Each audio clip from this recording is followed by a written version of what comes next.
Han Li's Wuxia Adventures. Chapter 2899. This damned indecent woman. She's already married, but she still goes around seducing men. Keep your voice down. Alex wished he could cover Akir's mouth.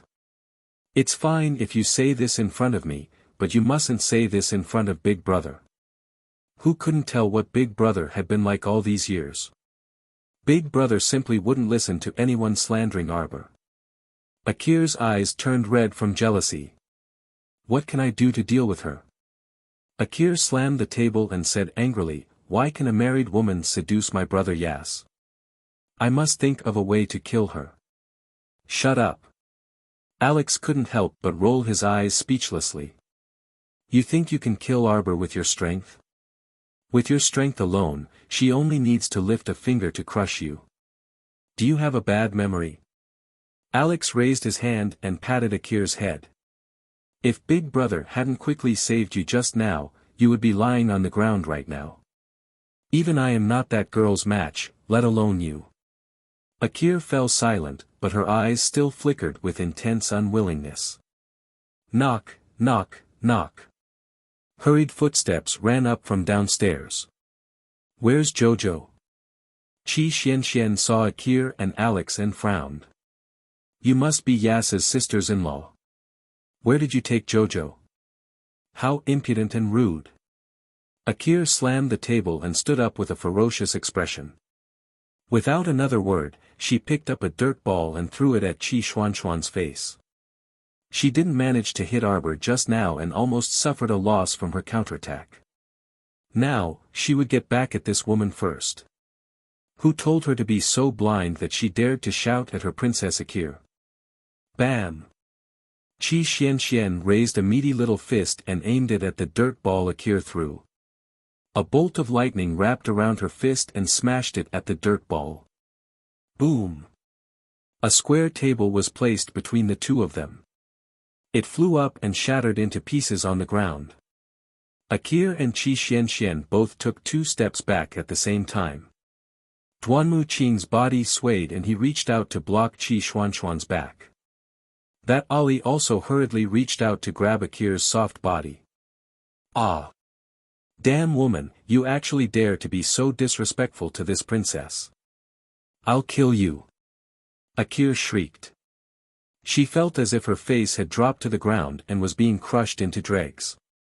Damn it, this girl in front of her, her cultivation level was lower than hers. She could tell at a glance that Qi Xianxian was only a rank 6 spirit master. However, this little 6th rank spiritual master was actually able to receive the earth ball thrown by her, a 7th rank spiritual master. Both of them took 2 steps back at the same time. What did this mean? This meant that although Akir was a level 7 spiritual master, she couldn't even defeat a level 6 spiritual master. Wasn't this deliberately trying to humiliate her? Actually, this logic was obvious. Akir was someone who relied on a pile of medicine to reach her current level. It wasn't easy for her to comprehend level 6 earth spirit through heavenly earth mithril. Naturally, she couldn't be compared to Qi Xianxian, who had reached her current level steadily. Qi Xianxian relied on herself to communicate with nature and comprehend the origin of spiritual thunder. Level 8 spiritual thunder couldn't be compared to level 6 earth spirit. Even though her cultivation level was 1 level lower than Akir's, she still had the power to fight with her. Chapter 2900. It was hard to say who would emerge victorious at the end of the battle. Qi Xianxian looked coldly at the madwoman in front of her who was stamping with rage. Why are the people of Underworld Province acting like lunatics? Where is my Jojo? Where is Jojo? Akir shrieked, Dao, Dao, kill this audacious woman for me. She actually dared to be disrespectful to Princess Akir. She should taste the consequences. Dao hesitated for less than a second before nodding his head in agreement. In his opinion, Akir was the clan sister that His Highness ACI had brought up from the lower star domain. In terms of closeness, she definitely surpassed the legitimate princesses of Underworld Province. Even if Akir didn't have the title of princess, she was actually a princess. There was nothing wrong with Dao's understanding. After all, for the sake of His Highness Yas and his adoptive father Ahan, the emperor of the underworld province had decided to confer Akir the title of princess in a while. Akir definitely had the right to be arrogant. As Dao thought this, his tiger skin skirt fluttered, and he stood in front of Qi Xianxian with his hands on his hips. How dare you be so impudent and rude to our underworld province's princess? It's time to teach you a lesson. The muscles on Dao's arm bulged slightly. A water arrow flew towards Qi Xuanxuan's face. Duanmu Qin coldly looked at the water arrow that was flying towards him. He suddenly pulled Qi Xianxian behind him and quickly caught it with his palm. Everyone watched as he caught the water arrow with 2 fingers and it made a clanging sound as it pierced through the air. With a bang, it turned into a mist and disappeared into the air. Dao's expression changed slightly. He angrily glared at Duanmu Qin, who had suddenly come out to mess things up. This young man looked very young, but it was hard to tell what his cultivation level was. In fact, Duanmu Qin's current cultivation level was 1 level higher than Dao's, a level 12 spiritual master. Dao naturally couldn't see Duanmu Qin's cultivation level. Seeing this, Turnbull hurriedly stepped forward to smooth things over.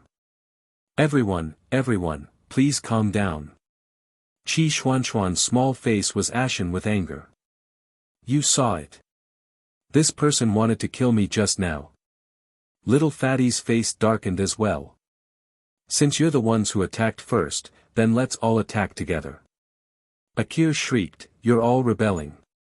Without hesitation, Qi Xianxian released her golden lion from the spirit beast's base. As soon as the golden-haired lion appeared, it filled more than half of the room. Akir was so shocked that she took several steps back and was forced into a corner. You little bitch. Do you think others don't have spirit beasts? Akir shrieked and was about to release her spirit beast. Qi Xianxian pointed at her and said, tear that mouth of hers apart. With a roar, the golden-haired lion leaped forward with a swoosh and clawed at Akir's face. Ah! Akir only felt a gust of wind rush at her. She hurriedly released her spirit beast. It was actually an old turtle. It stood in front of Akir and took a swipe from the golden-haired lion. Clang! A crisp sound was heard.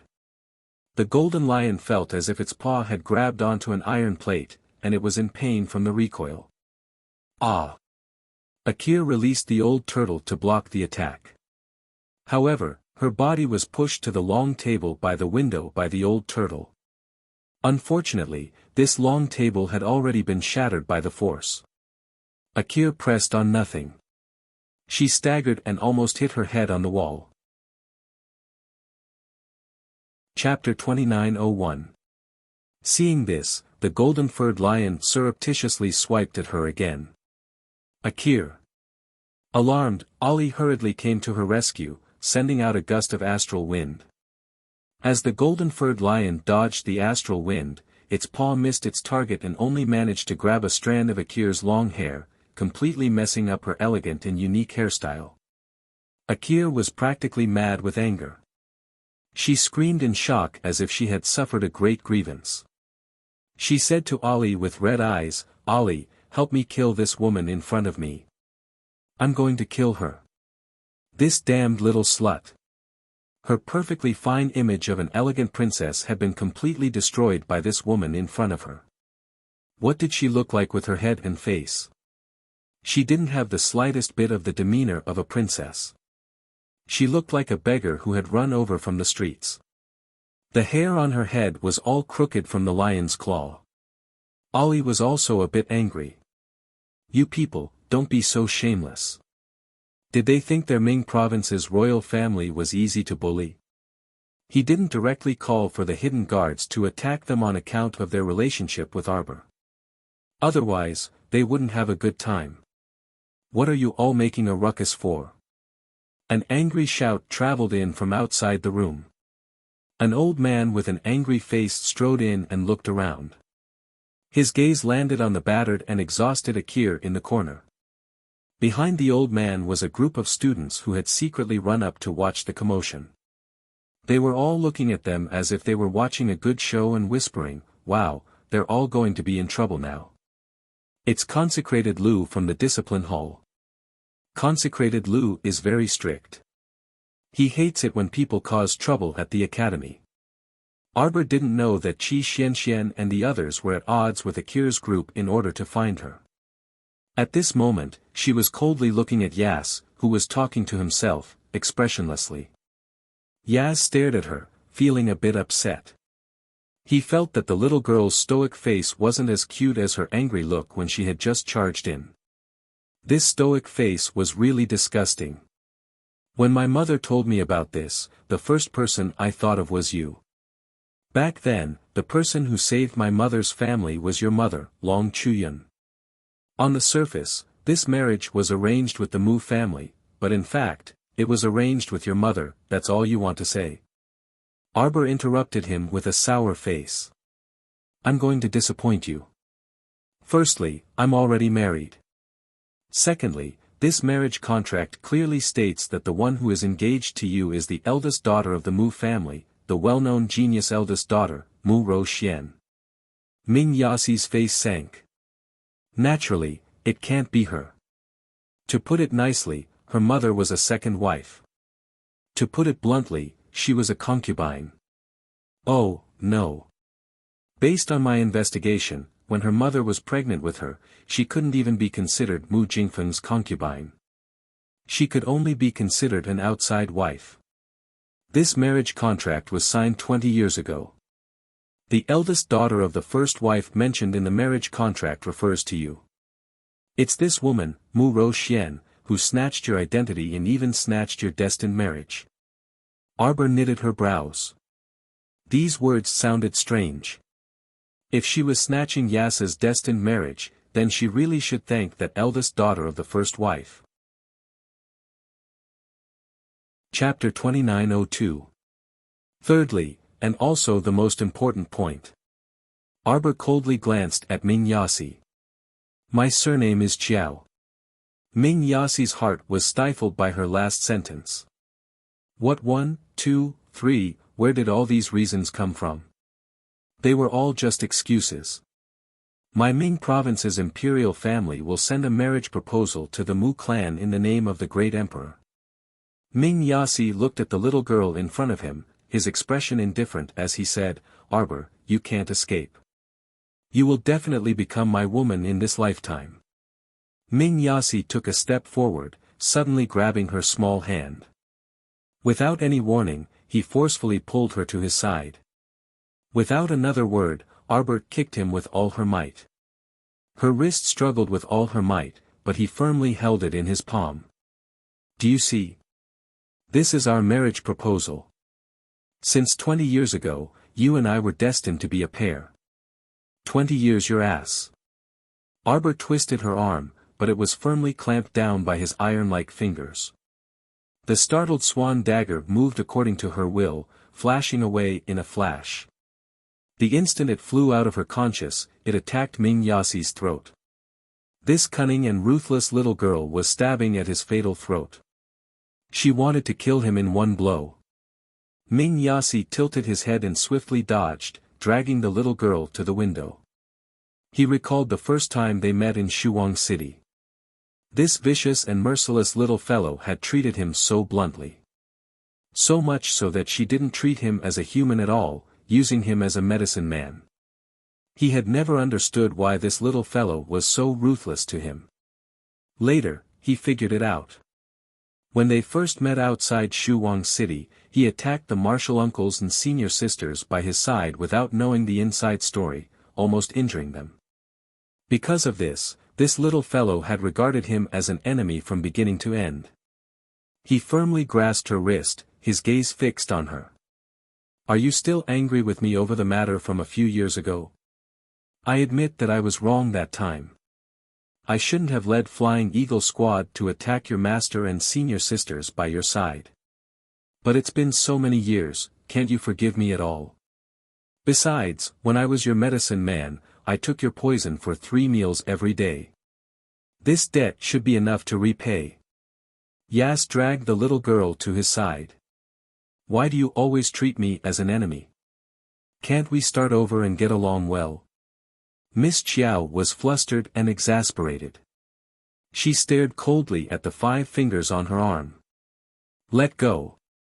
Is this the attitude of someone who wants to get along well? It's the same every time. I have to listen to you for everything.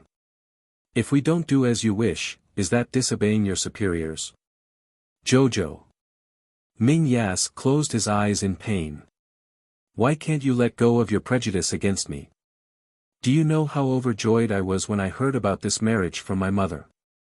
I'm thinking that we are fated after all, aren't we? This fate was already decided 20 years ago.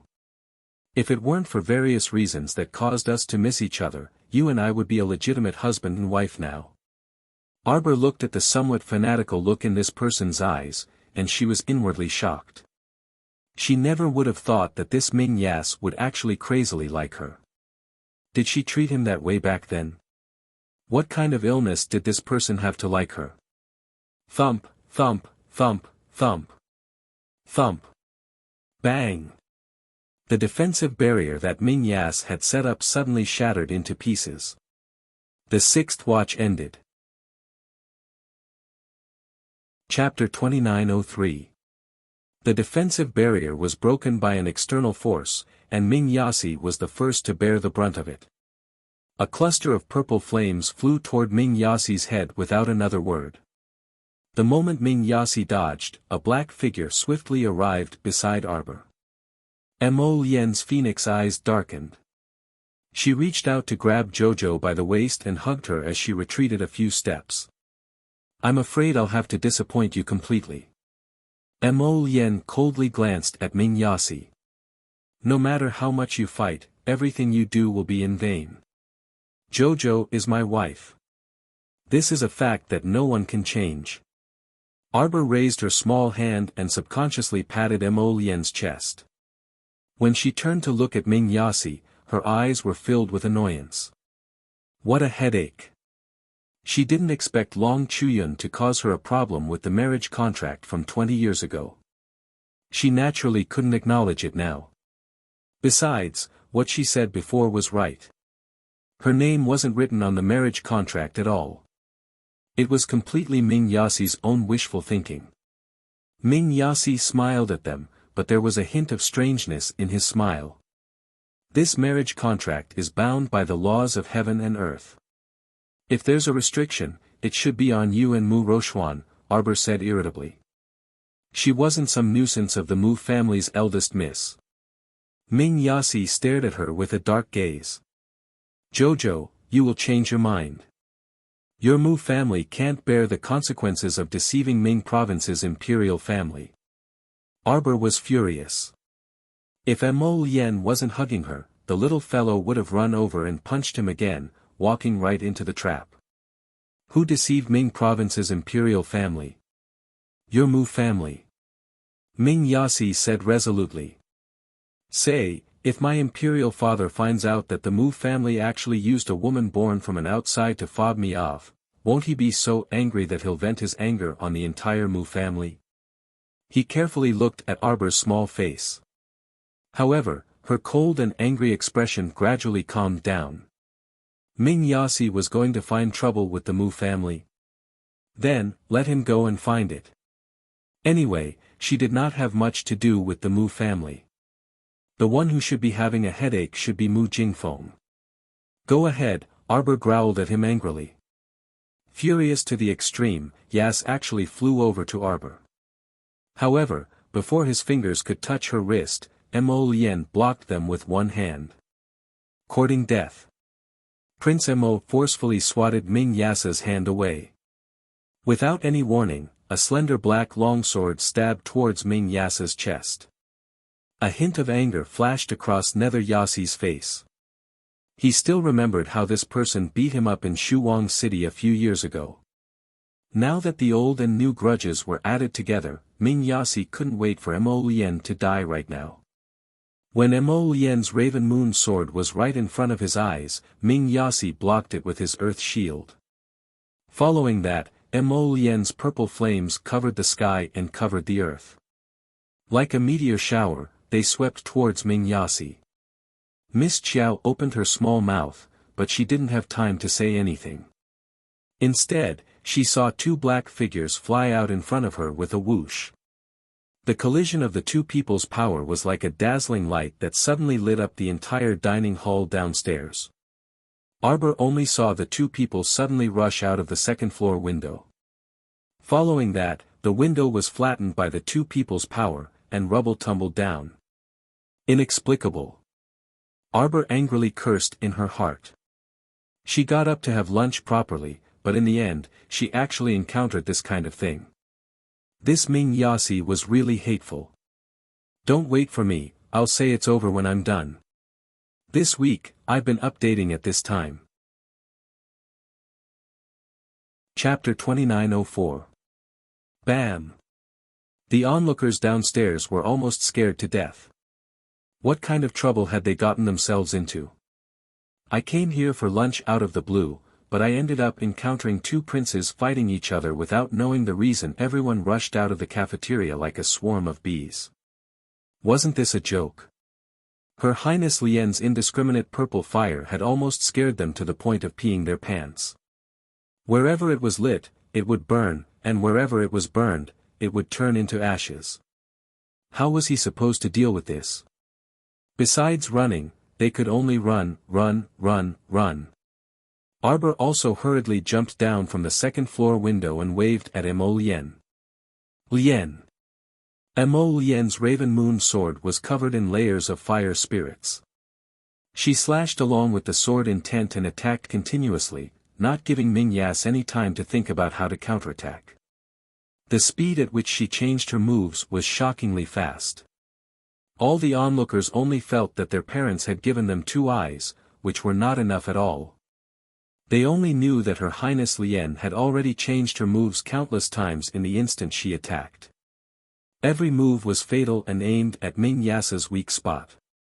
In the end, His Highness Yas was forced into a difficult situation by this person. Stop! A shout came from outside the crowd. Everyone couldn't help but shrink their necks. He's here, High Official Lu is here. High Official Lu of the Discipline Hall was the most impartial and impartial. He didn't give anyone face. What he hated the most was people causing trouble in the royal school. It seemed like this matter had really gotten out of hand. Even the old man had been invited over. High Official Lu's face was tense as he took heavy steps and hurried to the front of the few people. His dignified gaze circled around Ming Yas and Mo Lien, as if he wanted to roar at the sky. What was going on? He had just dealt with a group of students who were causing trouble and a few more came right after. The two people in front of him, whether it was Her Highness Mo Lien from the Divine Continent or His Highness Yas from the Underworld region, they were not people to be trifled with. How did he end up in such a situation? Consecrator Lu did his best to keep a straight face. He glanced at Ming Yas with a heavy expression, then glanced at Mo Lien. Those who cause trouble in the academy will be dealt with according to the academy's rules.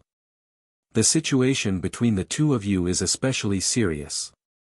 Under Prince Mo's extremely pressuring gaze, Officer Lu hurriedly sped up his speech. They gathered a crowd to fight, and even destroyed many things in the cafeteria. According to the academy's rules, if you are to be punished, you follow me. Consecrator Lu said with an old face.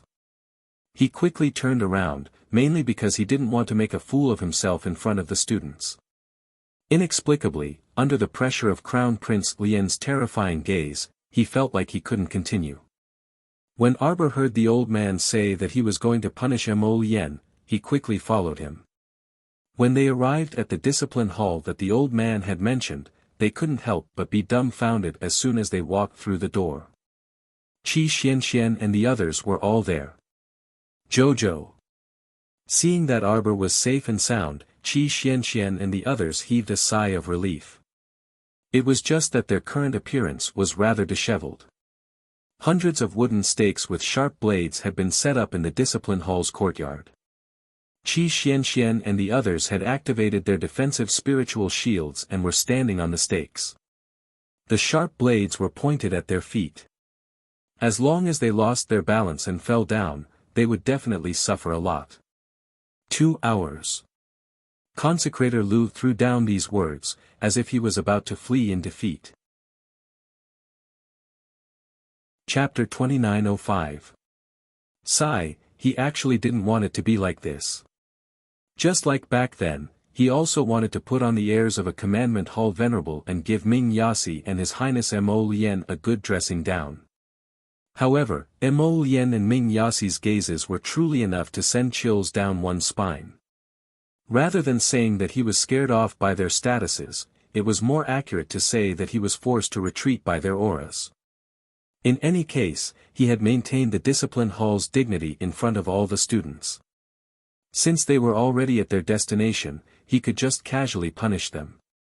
After Consecrator Lu fled, Qi Xianxian, who was on the wooden stake, couldn't help but cry out, "Aya, my Qiao Qiao. We are truly in the same boat. Come on up and stand on the wooden stake next to me. If we are closer, we can still talk." Akir, who was already exhausted, couldn't help but curse indignantly, "Lunatic. Wasn't she a lunatic? She was punished by Pundit Lu to stand on a sharp knife for 4 hours.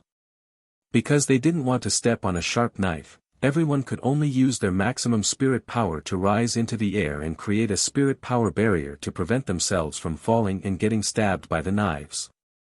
However, more than an hour had already passed, and Qi Xianxian was still talking cheerfully and wittily, as if she didn't feel tired at all. What was even more exaggerated was that she didn't even use a bit of spirit power to defend her legs. She wasn't afraid that she would fall from exhaustion into a sea of knives and wear her legs out. The other people beside Qi Xianxian also had the same carefree appearance. There wasn't even a bead of sweat on their foreheads. They truly looked too relaxed and didn't look like people who had just been punished for more than an hour. Looking at her miserable dog-tired appearance, Akir couldn't help but want to howl at the sky. "Jojo, come quickly." Qi Xianxian waved her small hand at Arbor and said with a smile, "Hurry over and accompany her." She was about to die from boredom standing on this wooden stake alone. Arbor looked at her expressionlessly. "Thank you, but I don't need to be punished." Her words were a little heart-wrenching. All of her teammates who were standing on the wooden stakes turned to look at her. Prince Mo couldn't help but feel helpless. He flew to the top of the pile and hovered there. He looked down at Arbor and winked. "Don't you want to see the view up there?" Arbor shook his head. He took a stool and sat down in the courtyard of the discipline hall. What Consecrator Lu meant was that after standing for 2 hours, they could go back to their own homes. However, looking at Akir's miserable appearance, it was clear that she didn't know that Qi Xianxian and the others were all people with flying talismans. No matter how long they had to stand on the wooden stakes, it didn't affect the consumption of their spiritual energy.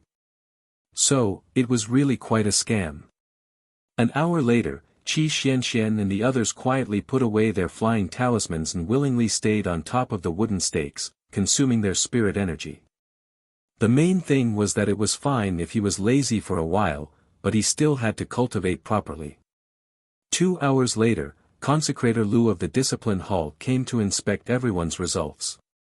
When he saw everyone persevering while drenched in sweat, he nodded inwardly. His gaze swept across the room and finally stopped on the little stoic.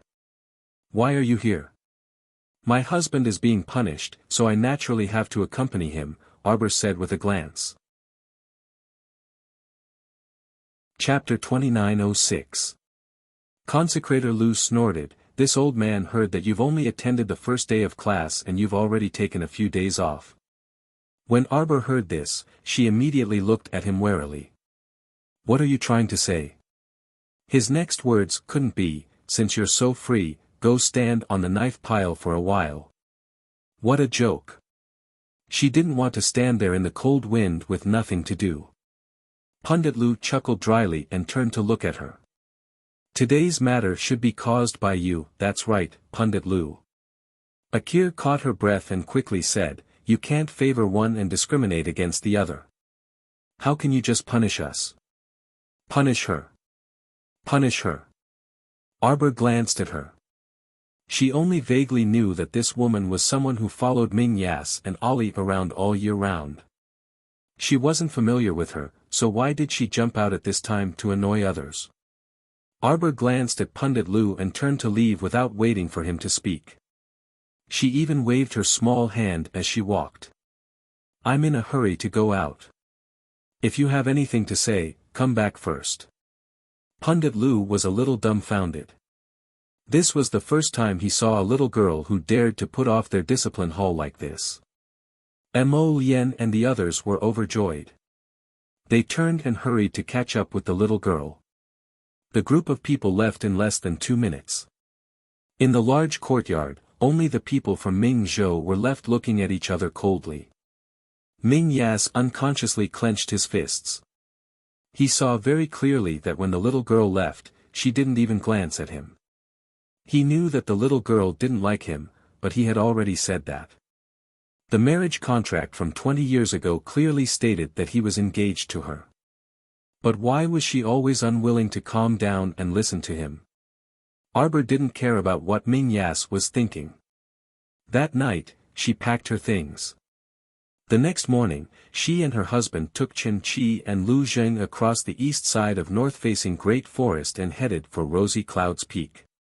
Chen Qi and Lu Zheng, who had been purchasing daily necessities for a day, felt like they were being ravaged by the little girl. But the little girl was in a surprisingly good mood. Ever since the troublesome matter of the engagement 20 years ago. That night, the two of them came up with a plan on how to deal with Dark Yasa's next move. Both of them deeply agreed with Duan Yu's evaluation of Ming Yasi is a bit neurotic. The academy probably wouldn't be too peaceful today. That fellow Minya was jumping up and down. He definitely wouldn't let that marriage contract go so easily. Therefore, today, the two of them left the chaotic royal school in a rather good mood. A snow-white silver wolf carried the young couple towards the eastern entrance of the north-gazing Great Forest. Chen Qi sighed along the way. I haven't been able to go back for so many years. I remember that there used to be a sizable village at the foot of Red Cloud Peak. Sigh, I don't know if there are any left. Arbor didn't listen to them. The two of them chatted along the way and didn't really respond. On the other hand, Mo Lien was quite interested in conversation and would occasionally exchange a few words with Chen Qi and Lu Zheng. The roars of ferocious beasts could be heard from time to time in north-facing Great Forest. Mo Lien, Chen Qi, and the others were all above the transcendent divine realm, so they naturally didn't care about these wild beasts in the forest. I remember that there used to be a transportation formation here. Lu Zheng picked up a two-pronged branch and poked at the nearby bushes. Chapter 2907. A gray-eared rabbit suddenly burrowed out of the thicket, causing Lu Zheng to be inexplicably vigilant. When he saw that it was a rabbit that was completely harmless, Lu Zheng's eyes involuntarily lit up. He walked forward and condensed a rock from the earth spirit, which then landed on that gray-eared rabbit's head. Picking up the dead rabbit, Lu Zheng excitedly shouted, "Roast meat for lunch." It was still early before noon. Arbor couldn't help but facepalm. Not only were these two old urchins chattering like sparrows the entire way, but they also especially liked to enjoy good food. This was probably the after-effect of doing things to themselves for several decades. Lu Zheng chuckled as he followed behind Arbor and the others with the rabbit in his hand. Let's hunt a few more game later and roast them all for lunch. Sigh, I don't know how many years it's been since I've had a good roast meat. Chen Qi also looked rather rueful when he mentioned this. Arbor involuntarily glanced at them.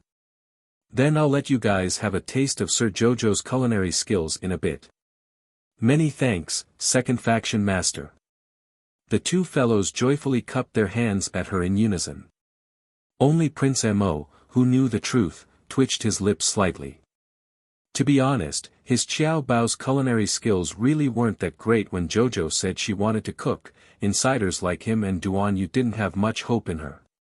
Those who didn't know, like Lu Zheng and Chen Qi, were naturally convinced after being tricked. Xiao Mu nodded her small head in all seriousness. She then paced forward to lead the way with her small claws behind her back. Mo Lian's lips secretly curled up. She turned to look at Chen Qi and Lu Zheng, who were full of anticipation, and silently lowered her eyes. The two elders followed behind Xiao Qiao, and while walking, they kept flattering her. The second-generation sect leader is really amazing. Beautiful on the outside, intelligent on the inside, graceful and magnanimous. I think it's rare to find someone as perfect as our second faction master in this world. Mo Lian deeply agreed with this statement. However, Arbor couldn't help but blush as he listened to the two old men's bragging. Beautiful and intelligent. Her. Graceful and magnanimous, she. It didn't feel like it. The four of them were rushing towards the eastern exit when they vaguely heard someone's cries for help being carried by the wind. Judging from the direction of the sound, it seemed to be coming from the west. Arbor and Mo Lian weren't nosy people. Usually, when they saw trouble, they couldn't wait to avoid it. Why would they take a detour to watch the show? The two of them walked forward hand in hand. However, from the sound of the rolling wheels, it seemed that the two carriages that were calling for help were heading in their direction. It can't be, right? The two of them glanced at each other at the same time and signaled Chen Qi and Lu Zheng behind them with their eyes. The four of them leaped onto the tree one after another. It was also at that moment that a small carriage that was shuttling through the forest was heading towards them. A mighty and domineering red wolf was pulling the carriage. It was a full 2 heads taller than the body of the carriage. The carriage looked extremely small, probably only allowing 2 people to sit in it. However, its appearance was simple with a hint of low-key luxury. Even the luminous pearls hanging on the window were almost the size of 2 fists. Was the local tyrant in danger? This thought flashed through Arbor's mind and his eyes couldn't help but flash. Not long after the carriage sped to their tree, it was surrounded by several strong men in black. Too sleepy, I slept even more after waking up. Chapter 2908. Thus, Mo Lian and Xiao Mu surreptitiously burrowed into the foliage of the forest, trying their best to conceal their figures. The two of them had the best vantage point, looking down to watch the show. They saw a woman in her early 40s fly out of the small carriage, 2 daggers flying in front of her. In less than a moment, the 2 men who had been chasing them were slit their throats and sent to the sky. That woman was full of hostility, whistling from her mouth. Behind the carriage, several people with red headscarves appeared. They looked like secret guards. And the coachman who had been sitting in the carriage had already jumped down from the shaft of the carriage at this time, summoning a long dagger from his consciousness, charging towards the black-clothed people surrounding them to attack. Those black-clothed people were clearly not to be trifled with. They were well-trained, nimble, and had great teamwork with each other. Even if 2 of them died at the hands of the woman, there would soon be people to replace them, not affecting the operation of this large encirclement formation at all. The 2 sides fought for about 10 minutes, neither side gaining an advantage over the other. But there were many black-clothed people, as if there was an endless stream. If this continued, no matter how strong the coachman and the woman were, they would still be defeated. Arbor could see clearly from the top of the tree, pursing her lips, looking up at Prince Mo. Prince Mo naturally saw a hint of inquiry in her eyes. Do you want to go down and help? It was just a small matter. Moreover, she looked down on a large group of people surrounding and beating up a woman. Prince Mo winked at her, the meaning couldn't be clearer. Wife, it's up to you. Arbor grinned at him. Just as she was about to jump down to help, she suddenly saw a man who seemed to be the leader jump out from behind the black-clothed people. He had completely wrapped himself up, only revealing 2 small eyes that were staring at the woman with her back facing him. A poisoned arrow suddenly shot towards the woman's back. In the blink of an eye, the woman seemed to have sensed something and quickly dodged to the side. She then used her spiritual power to wrap around the poisonous arrow and quickly threw it to the side. In this gap, the black-clothed leader jumped onto the back of the small carriage and suddenly slapped down on the carriage's hood. The woman's eyes were about to split open as she roared, and the attacks in her hands became even fiercer.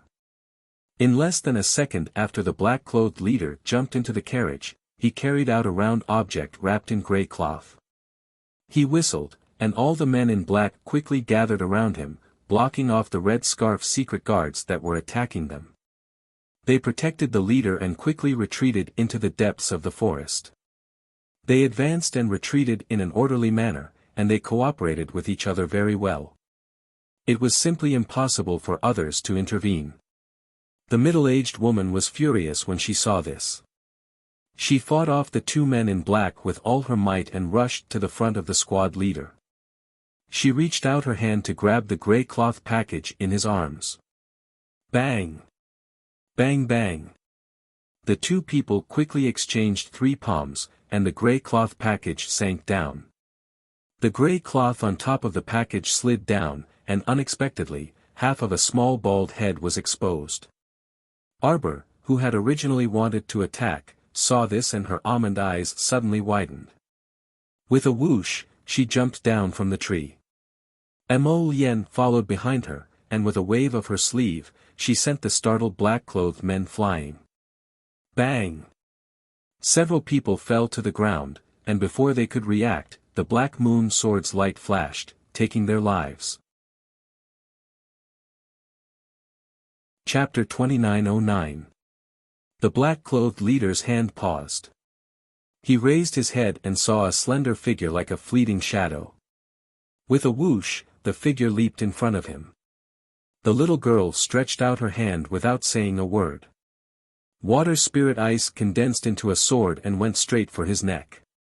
This extremely ruthless style made the black-clothed leader panic for a moment, and he couldn't help but shiver all over. Clang! The black-clothed squad leader reflexively raised the saber in his hand to block Xiao Mu's long sword that she had condensed into ice.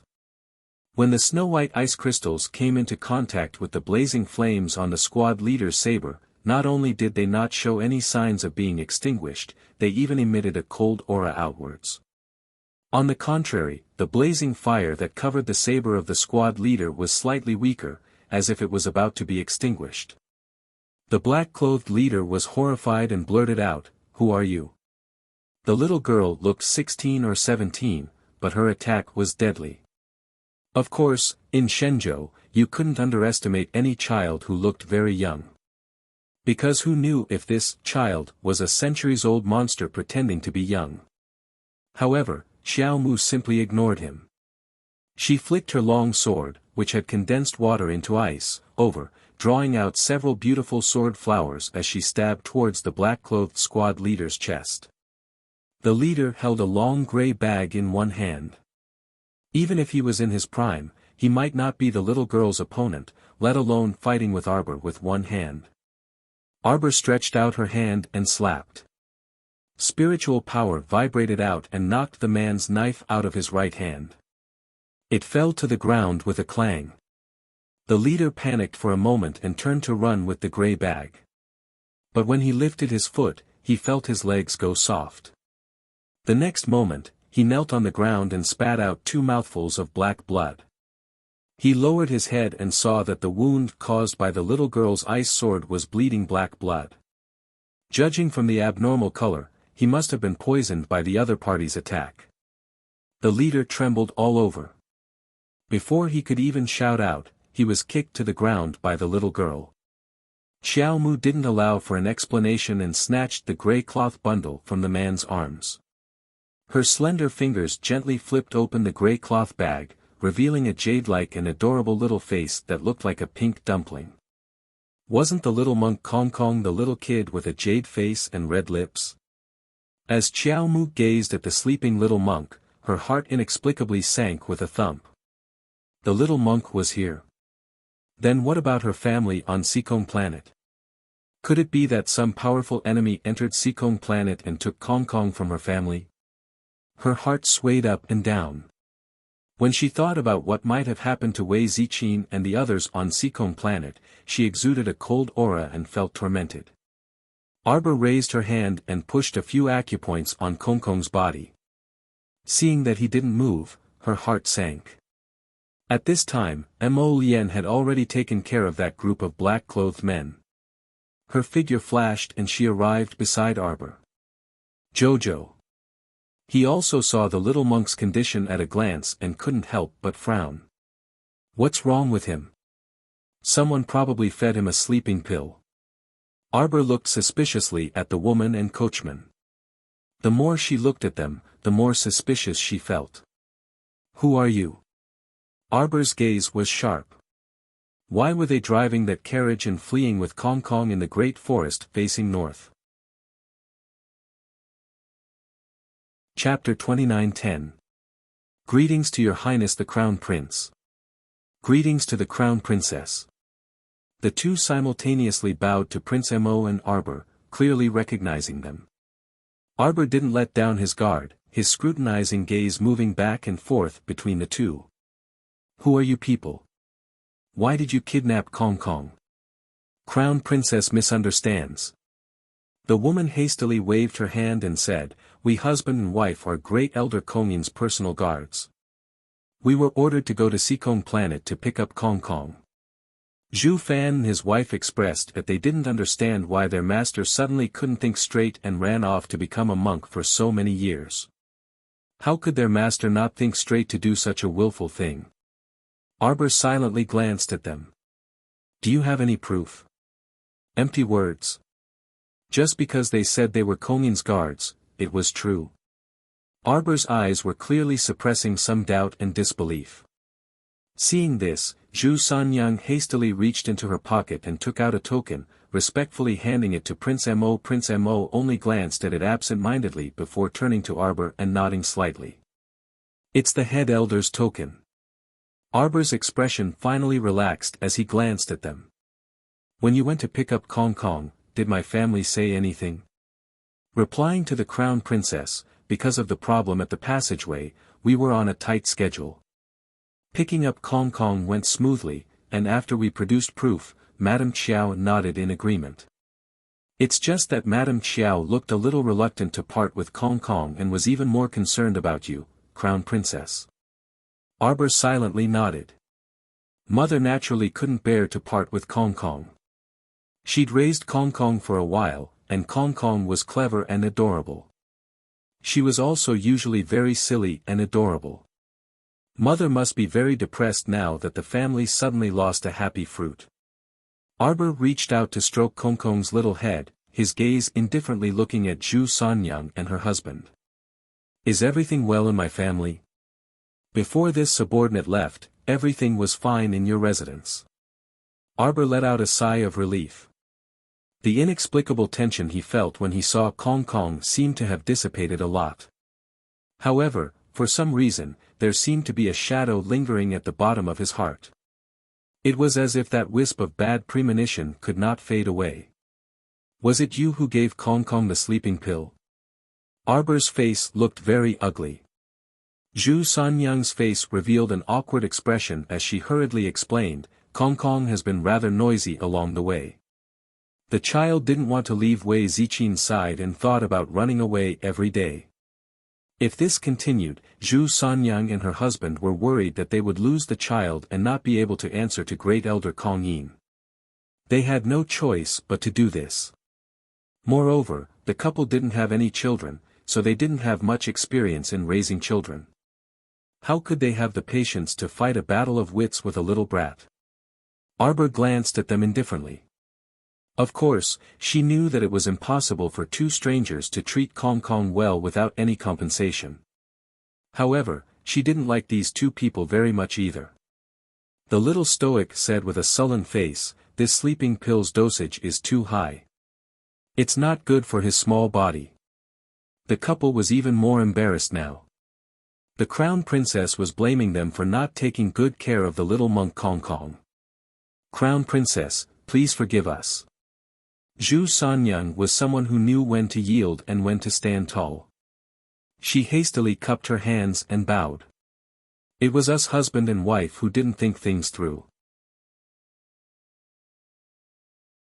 Chapter 29:11. Arbor glanced at them indifferently before picking up the little monk and turning to leave.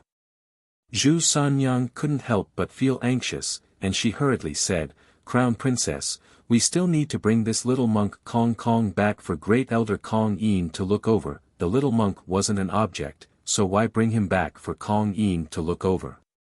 If these two didn't know how to take care of a child, then don't take care of him. They were simply too much. Arbor glanced at them exasperatedly. "Go back and tell Great Elder that he's with me. Back then, it was your elder who directly handed him over to me. Even if I have to return him, I have to do it personally."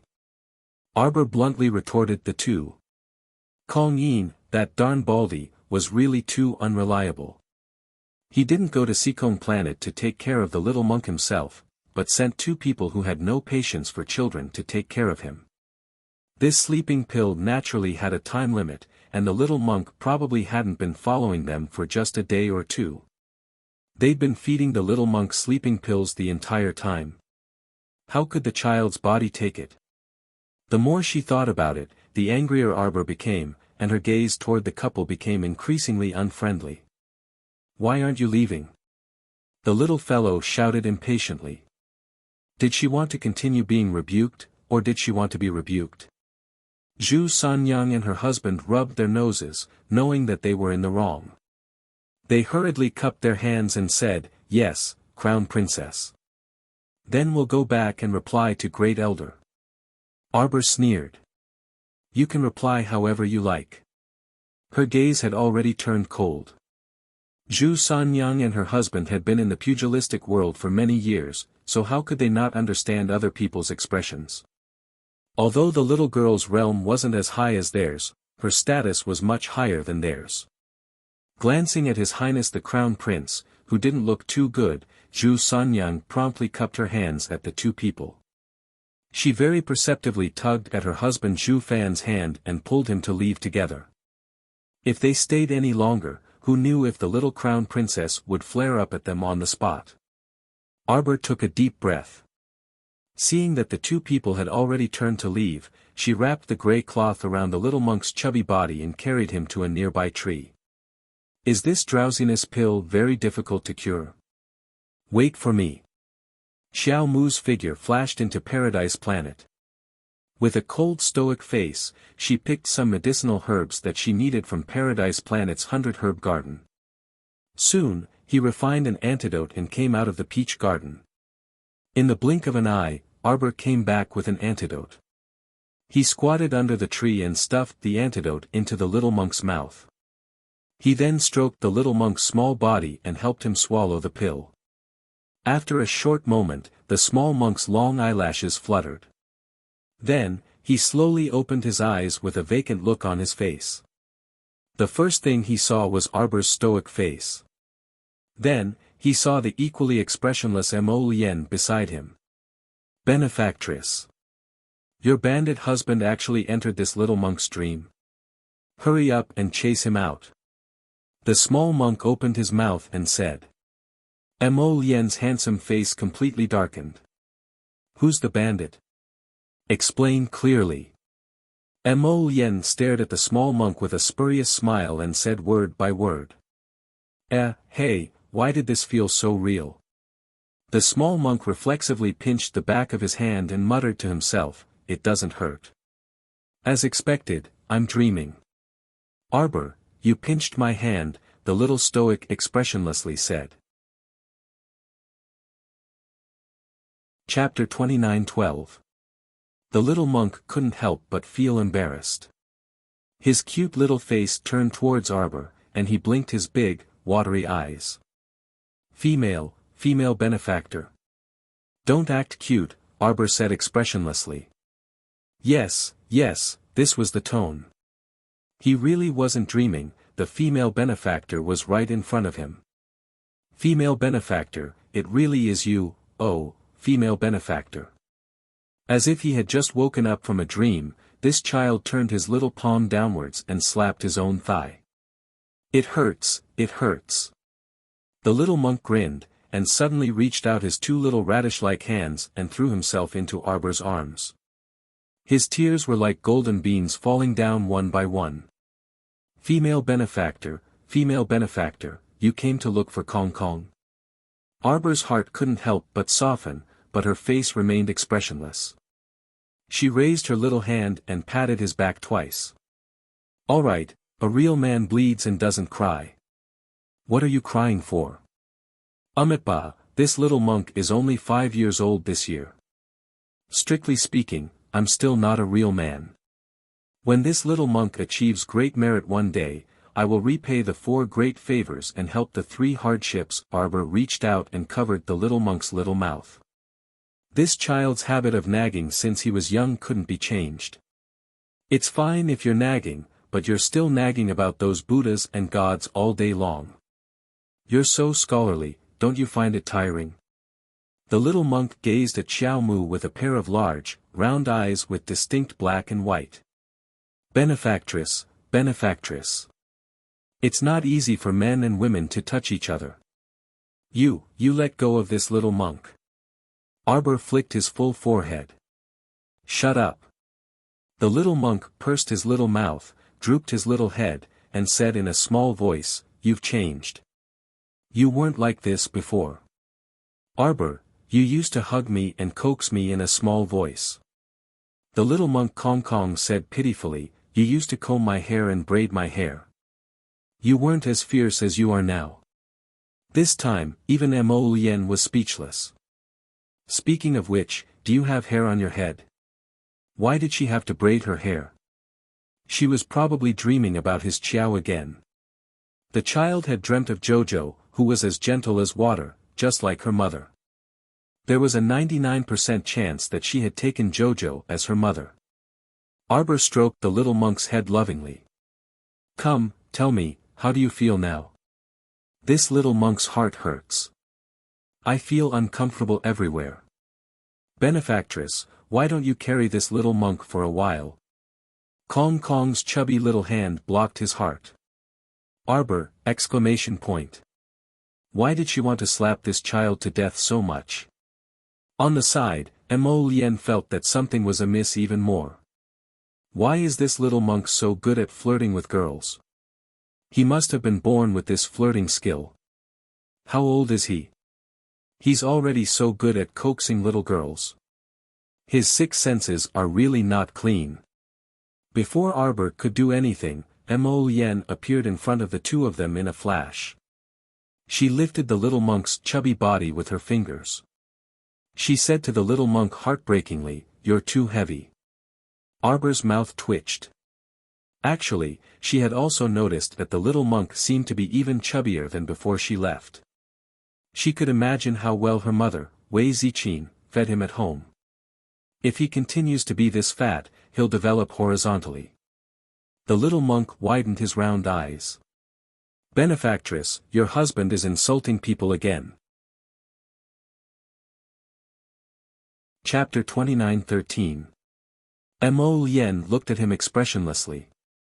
That's right, I'm arguing with you. Arbor didn't know whether to laugh or cry.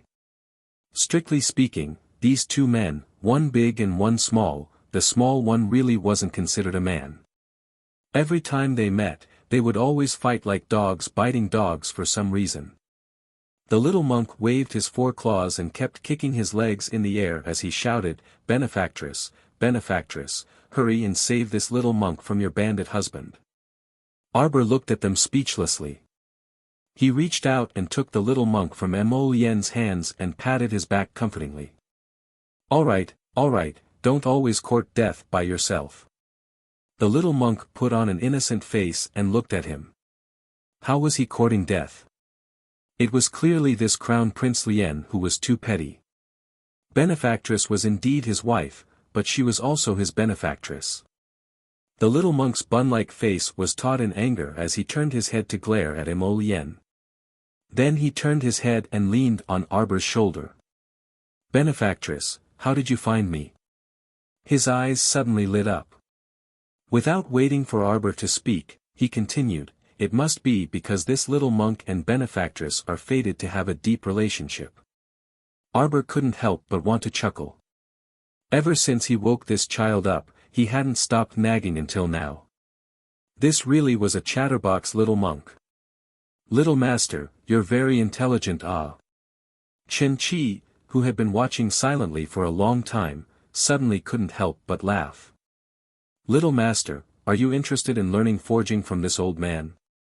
The little monk, Kong Kong, turned to glance at the old man and shook his head like a rattledrum.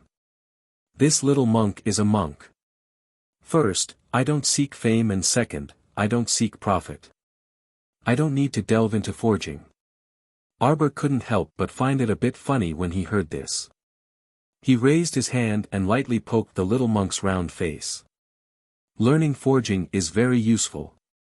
You can forge a weapon that suits you."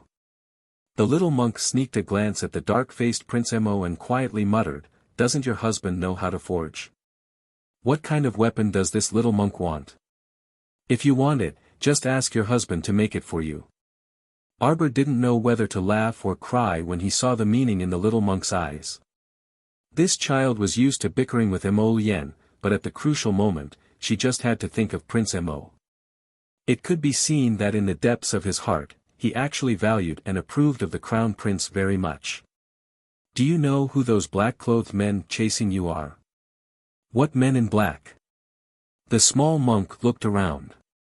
He was slightly stunned when he saw that many black-clothed men were sprawled out on the withered grassland. "They're chasing me. Why are they chasing me?" the small monk asked with a baffled expression. As soon as he said this, Arbor knew that it was impossible to get any useful information from the little monk. The little monk wouldn't know more than she did. Thinking of this, Arbor couldn't help but sigh. She had only taken 2 steps with the little monk in her arms when she felt her body become slightly lighter. Arbor lowered her head to look. Her arms were empty. The little monk had already been snatched away by her husband, who was standing at the side. "What are you doing?" The little monk immediately cried out in dissatisfaction. "This little monk doesn't want you to carry me." This stinky man was so stiff that his face hurt when he carried him. It wasn't as comfortable as the benefactress's hug at all. Mo Lien gently lowered her head and stroked his little head. She said with a smile that wasn't a smile, "Your objection is overruled." "Ah, I'm too sleepy. I need to catch up on my sleep."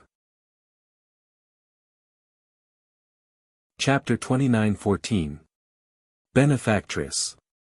Arbor's head hurt when she heard him call her benefactress. She raised her hand and lightly knocked on the little baldie's forehead.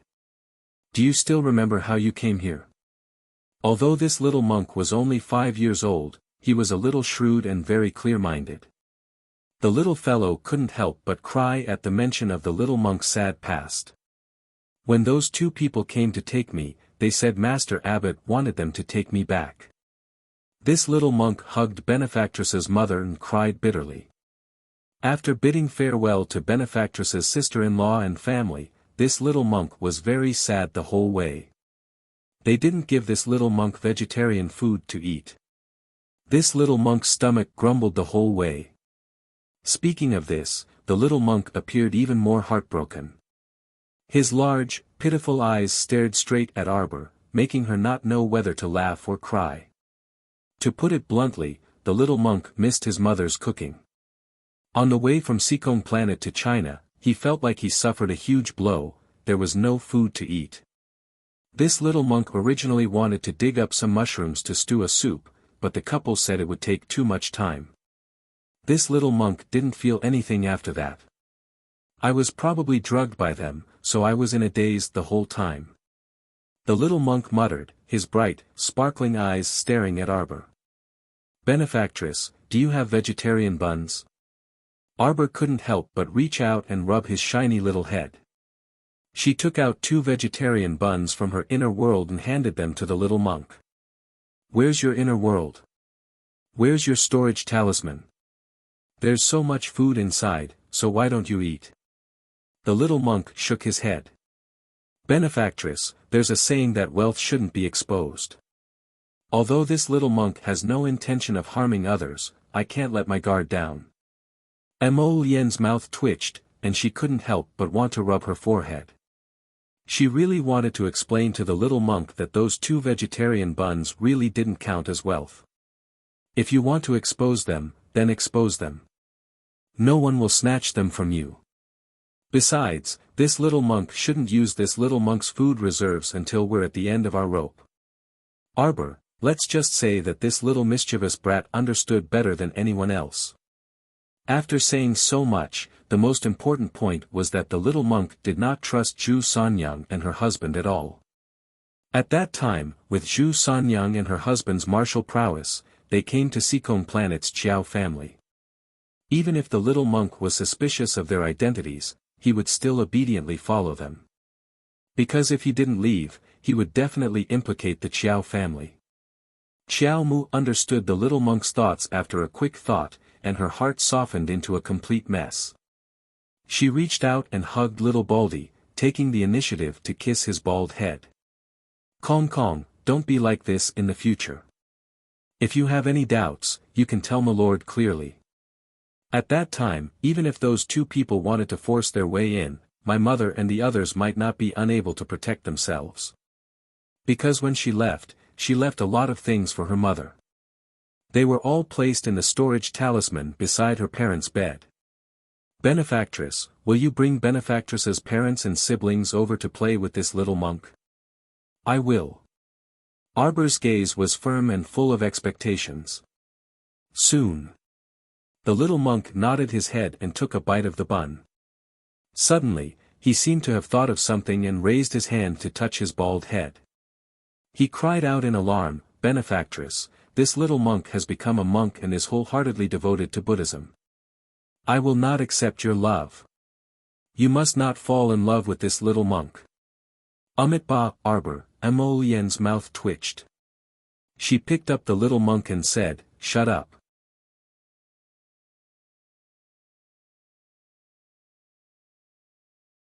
Chapter 29:16. Chen Qi and Lu Zheng had a bitter expression on their faces as they looked at the little monk who was happily drinking his wine. Without tasting the food, he forcefully stuffed the roasted black rabbit leg into his mouth. With one bite, the 2 fellows' expressions changed drastically. Using the strength of 9 oxen and 2 tigers and the courage of the universe, they forcefully swallowed that piece of black rabbit leg meat. How's the taste? Arbor looked at the 2 with a serious face and asked. It's all right. All right, your sister. Even during the years when they were exiled in Beiwang Valley, eating nutrient pills mixed with rainwater every day was still better than this rabbit leg meat. Looking at the little monk eating with relish, the 2 old men became more and more depressed. It turned out that their second sect master's culinary skills were actually so bad. Before, he even boasted that he would make a good meal for them. Was this what it meant to be good? It's not even as good as the pot of radish soup in the little monk's hand. Seeing the 2 old men's gazes constantly drifting towards him, the little monk hurriedly hugged his little soup pot and walked to the side with his short little legs, sitting down and eating. Still thinking that monks are merciful. Not willing to give up even a little bit of food, simply shameful. The 2 old men secretly criticized a few times in their hearts.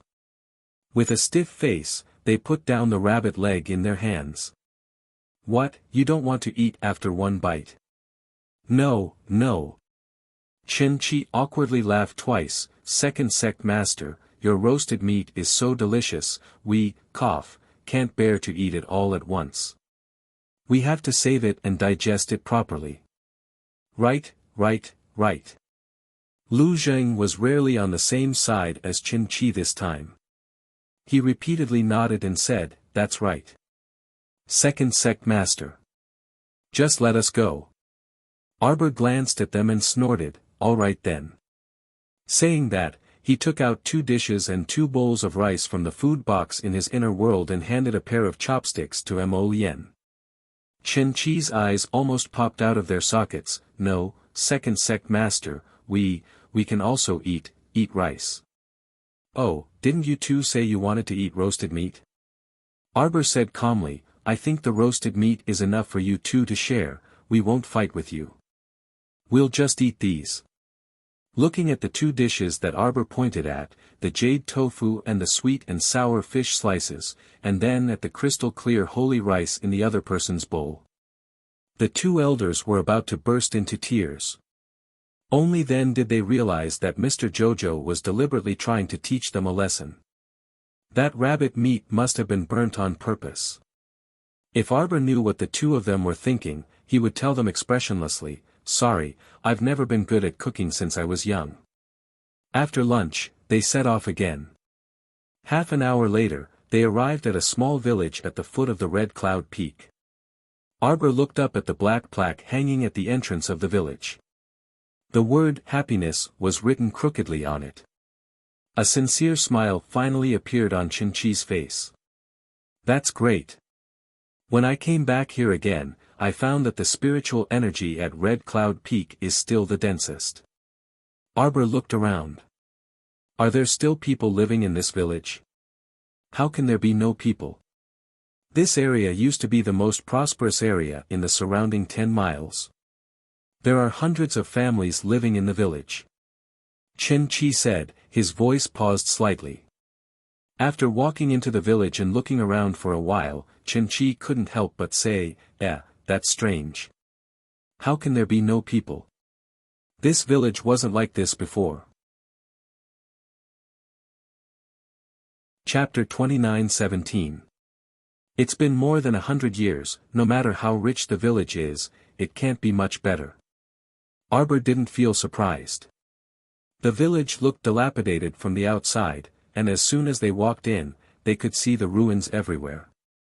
They investigated from the beginning of the village to the end, but didn't find much, and there was no suspicious blood around, so they resentfully turned back to the beginning of the village. This village should be abandoned naturally. Chin-Chi said with uncertainty, since there's no one here, let's go to the Red Cloud Peak. Arbor narrowed his eyes, looked up at the cloud-shrouded mountain peak in the distance, and subconsciously nodded his head. Who's there? At this moment, Lu Jing suddenly raised his hand and shot out a flying star-concealed weapon. But after hearing a whoosh sound, the person was so scared that he fell to the ground, and the cane in his hand also fell to the ground with a bang. When Xiao Mu and the others focused their gazes, they saw that it was an elderly man in his twilight years. His yellowish eyes contained traces of terror as he stared at them without blinking. You, who are you, why did you break into our happiness village? Lu Jing saw that it was an old man without any cultivation, and couldn't help but secretly scold himself for being too nervous. He raised his hand and touched his nose, and smiled apologetically, Sir, I'm really sorry, I didn't expect you to suddenly appear at the entrance of the village. Just now we didn't see anyone, and your appearance was a bit abrupt. Sorry, come, let me help you up. No need to trouble, sir. The old man supported himself with the cane, stood up shakily, and looked at them suspiciously. You guys? What are you doing in Happiness Village? Lu Zheng was about to speak, but Arbor rolled his eyes and said, We're looking for relatives. Looking for relatives? The old man had an incredulous expression, looked up and down. Arbor, what's your relative's name? I don't want to hide it from you, I know everyone in this Happiness Village. Arbor made up a story. It's a distant relative, seems to be surnamed Hu. I'm here on a mission from my family. There's a profound grade cultivation method here, and I want to hand it over to him personally. Although the old man was not a cultivator, he had obviously heard of the rarity of the profound level cultivation method. Hearing this, he quickly said, surnamed Hu, it could be Hu Erhua's family. Arbor didn't care about Hu Erhua and Qian Erhua. He just nodded and said, Can I trouble you to lead the way? This was obviously an empty village. She was very curious as to where this old man could take them and create another Hu Erhua. When the old man heard this, he happily nodded his head, but there was still some doubt in his eyes. I wonder why fairies suddenly came to visit. and even said that she wanted to give a cultivation technique to Huerhua. Family mission, no comment. It was originally made up and full of mistakes. How could it stand up to the old man's continuous questioning of the details? Arbor only threw the old man an unfathomable expression, and he was completely intimidated. At this time, the old man was still thinking in his heart, they might be from some big sect or family. Huerhua might have really hit the jackpot. The old man trembled as he turned around and led them towards the end of the village. Chen Qi winked at Jojo and curled his lips. In fact, most of the people in this village had the surname Hu, he had told Jojo before. Chapter 29:18. When the old man turned around, Arbor's sharp eyes caught sight of a red rope peeking out from the old man's collar. Arbor knitted his brows and sized up the old man, but he didn't continue speaking. The group followed the old man to the very end of the eastern end of the village, where they silently exchanged glances with each other in front of a collapsed thatched hut. The little monk sniffled and leaned against Emolien's slender, ramrod-straight legs. Half of his body had shrunk behind Emolien's back, and he only poked out half of his small head, revealing a pair of large, round eyes as he curiously gazed at the goateed old man in front of him. The old man led them around to the back of the collapsed hut. After knocking on the ground for a while, he suddenly moved aside one of the floor tiles. These floor tiles were originally covered with grass and wood. Normally, even if someone walked here, they wouldn't be noticed. Seeing this scene, Arbor's heart suddenly stirred for some reason. The scene before them seemed to be somewhat similar to the underground village they had previously destroyed on Seekong Planet, the one in the outskirts of the Mo Kingdom capital. Arbor calmly followed the old man's steps, his fingers twitching on Emolien's palm. Emolien nodded in understanding, exchanging a "be careful" look with each other. Seeing Xiao Mu move, the rest of the people naturally followed. Just as they were about to go down the underground passageway, the old man suddenly turned around and gave them a stiff smile that resembled a shriveled corpse. "Everyone, you need a passage talisman to go down. This is for you to use for the time being. Keep it well." As he spoke, he handed over a jade talisman tied by a red rope. The word "safety" was engraved on it. This is a safety talisman. It will bless you to have a smooth journey. Just as Arbor was about to reach out to receive it, Emolien pressed down on his small hand. Emolien took the safety talisman from the old man in passing and nodded indifferently at him without losing her etiquette. "Lead the way." The old man shuddered and followed the crown prince's words to the underground passageway. The passageway was not wide and could only accommodate one person at a time. Xiao Mu had only taken 2 steps down when she felt waves of sinister wind assaulting her. It was as if there was a giant beast underground with its mouth wide open, waiting for them to jump into its trap. "Why is it so cold?" "Ah, it's quite cold here because we've raised the icicle flower tree here. Look." The old man pointed at the tree in front of them, which was isolated by a defensive barrier. Its leaves were completely covered in frost, and beautiful little flowers were wrapped in frost and snow, falling heavily on the branches like blooming plum blossoms. Each flower was made of ice crystals and snow, and it was very beautiful. "It'll be normal if we walk further in." Arbor and the others followed the old man to the ground and looked up. He saw that the entrance of the passageway, which was originally a little bit of light, was now completely blocked by a stone slab, completely sealing off the way back. Arbor pursed his lips tightly and turned to look at the old man. His eyesight was astonishing. Even if it was pitch black in front of him, he could still see some unfriendliness from the old man's wrinkled face. Someone who could help take care of such a large underground base was definitely not a good person. As a normal person, he had this kind of ability. He was probably also a vicious and merciless person. You couldn't judge a person by their appearance. Arbor asked coldly, "Where is the Huerhua's house that you mentioned?" "Too sleepy, I woke up to catch up on 2 more chapters." Chapter 29-19. After exiting the passageway, they realized that the scale of this underground village was really not small. It was comparable to the village above. Most importantly, there were quite a lot of people. Looking at the layout of this village, there were probably hundreds of families. You really couldn't tell anything from the outside. At first glance, it really looked like a village that lived and worked in peace and contentment. Small stalls were set up along the streets, and the peddlers were shouting to the pedestrians coming and going.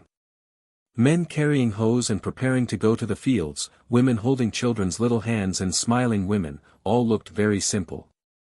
But if one looked closely, it was not difficult to discover that all of these people were surrounded by a faint layer of gloomy aura. The little monk took out a wooden fish from somewhere and knocked on it as he walked. He muttered obscure sutras as he walked and followed behind Mo Lien with his chubby little legs. His little appearance was really somewhat comical. Arbor glanced at him and couldn't help but twitch the corner of his mouth. But very quickly, everyone felt that their bodies seemed to be surrounded by a layer of warmth. The gloomy aura outside could no longer affect them in the slightest. Chen Qi was surprised and raised his head to look at the little monk who was still focused on knocking on the wooden fish. Needless to say, the little monk's body seemed to be covered with a layer of Buddha's light at this moment. Those gloomy and cold qi that came from all directions seemed to be frightened when they came into contact with the little monk's surroundings and hurriedly retreated. "Little master, can you stop knocking?" The old man leading the way frowned and turned to say to Arbor, "Can you ask this little master to stop knocking?" He felt uncomfortable all over, as if his heart was about to jump out of his chest and beat wildly. Every time the little monk knocked on the wooden fish, it was like knocking on his heart, causing the old man's face to turn slightly pale. Arbor shook his little head and said in all seriousness, "That won't do. Everyone has to have some hobbies. The little monk's hobby is to knock on the wooden fish. You can't erase this hobby of his." At this moment, Arbor and Mo Lien were walking at the front of the group, while the little monk was walking behind them with his short legs. He was knocking on the wooden fish and murmuring something under his breath. His exquisite eyebrows didn't even raise. Chen Qi and Lu Zheng walked behind him. The little monk knocked on the wooden fish more and more tightly, the sound entering their ears. The old man's complexion turned unsightly. He turned his head and quickened his pace as he walked towards a house in the village. Huazi, Huazi." The old man couldn't help but call out as soon as he entered the house.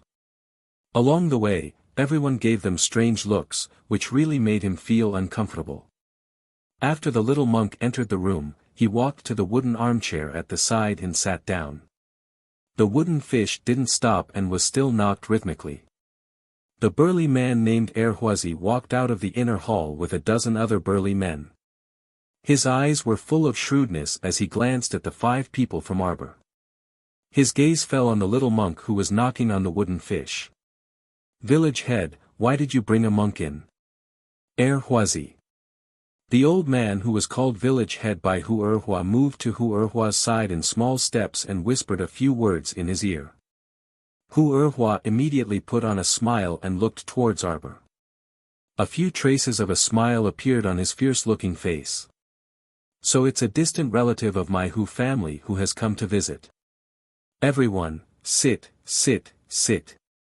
Hu Erhua smiled until the fierce-looking muscles on his face were squeezed out. Chapter 29-20. "I'll instruct the servants to prepare some food and wine. You must be tired from your long journey. I'll give you a welcome dinner first. If there's anything you want to say, we can talk while we eat." Hu Erhua gave a look to one of his subordinates. That person understood and left. Not long after, he brought a table full of good food and wine to entertain Arbor's group. Mo Lien looked at that guy with a half-smile. She held Jojo's little hand and sat down first. Chen Qi and Lu Jing also sat down. The little monk, on the other hand, was as still as the wind. He sat on the wooden armchair at the side and continued to knock on the wooden fish while chanting. Hu Erhua was stunned. He smiled awkwardly and said, "Ladies and gentlemen, look at this little master." "Oh, the little monk is a vegetarian. He's not used to eating fish. Get someone to prepare a bowl of rice soup and put it next to him." Mo Lien said indifferently.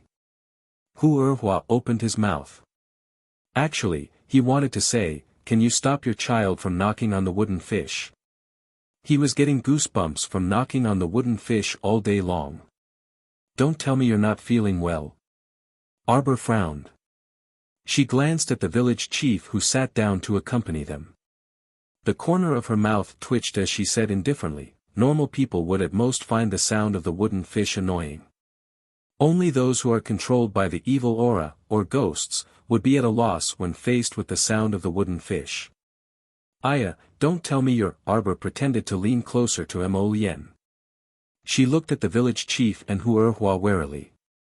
The two people's faces twitched. They quickly waved their hands and said, "Miss, you're joking. Miss, you're joking. How could we be ghosts? Look, look. We have shadows on the ground." The village chief quickly pointed at the safety talisman on the ground. A red string slid down from his collar. Xiao Mu gazed at them playfully. "I see that everyone in your blissful village is wearing this protective talisman." Along the way, she saw many small stalls selling this safety talisman on a red string. But is this really a safety talisman? Arbor smirked, revealing a trace of coldness. "Ah, yes, yes, yes." The village head hurriedly nodded and poured a cup of wine for Mo Lien, Chen Qi, and Lu Zheng. "Drink, drink.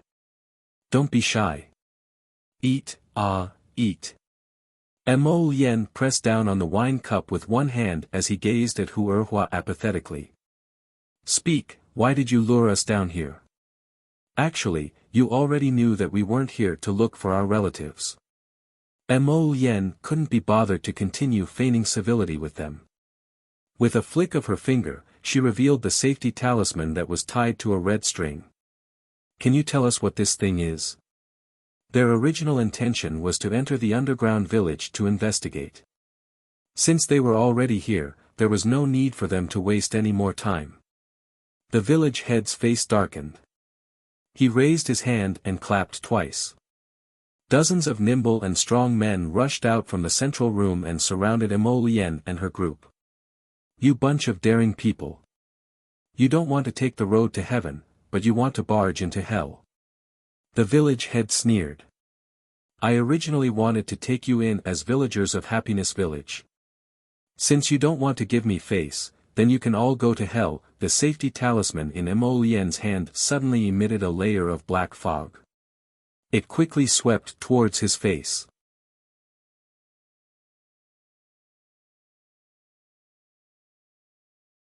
Chapter 29-22. Thump thump, thump thump. The sound of knocking on the door just happens to ring out, and at this moment the village chief is in the midst of a fierce battle with the layers of Buddha's light. He simply can't break through the little monk's Buddha's light barrier, and can only circle around the outer layer while whistling from time to time. Lu Zheng shakes his head, "No wonder you were able to dodge my hidden weapon at the village entrance."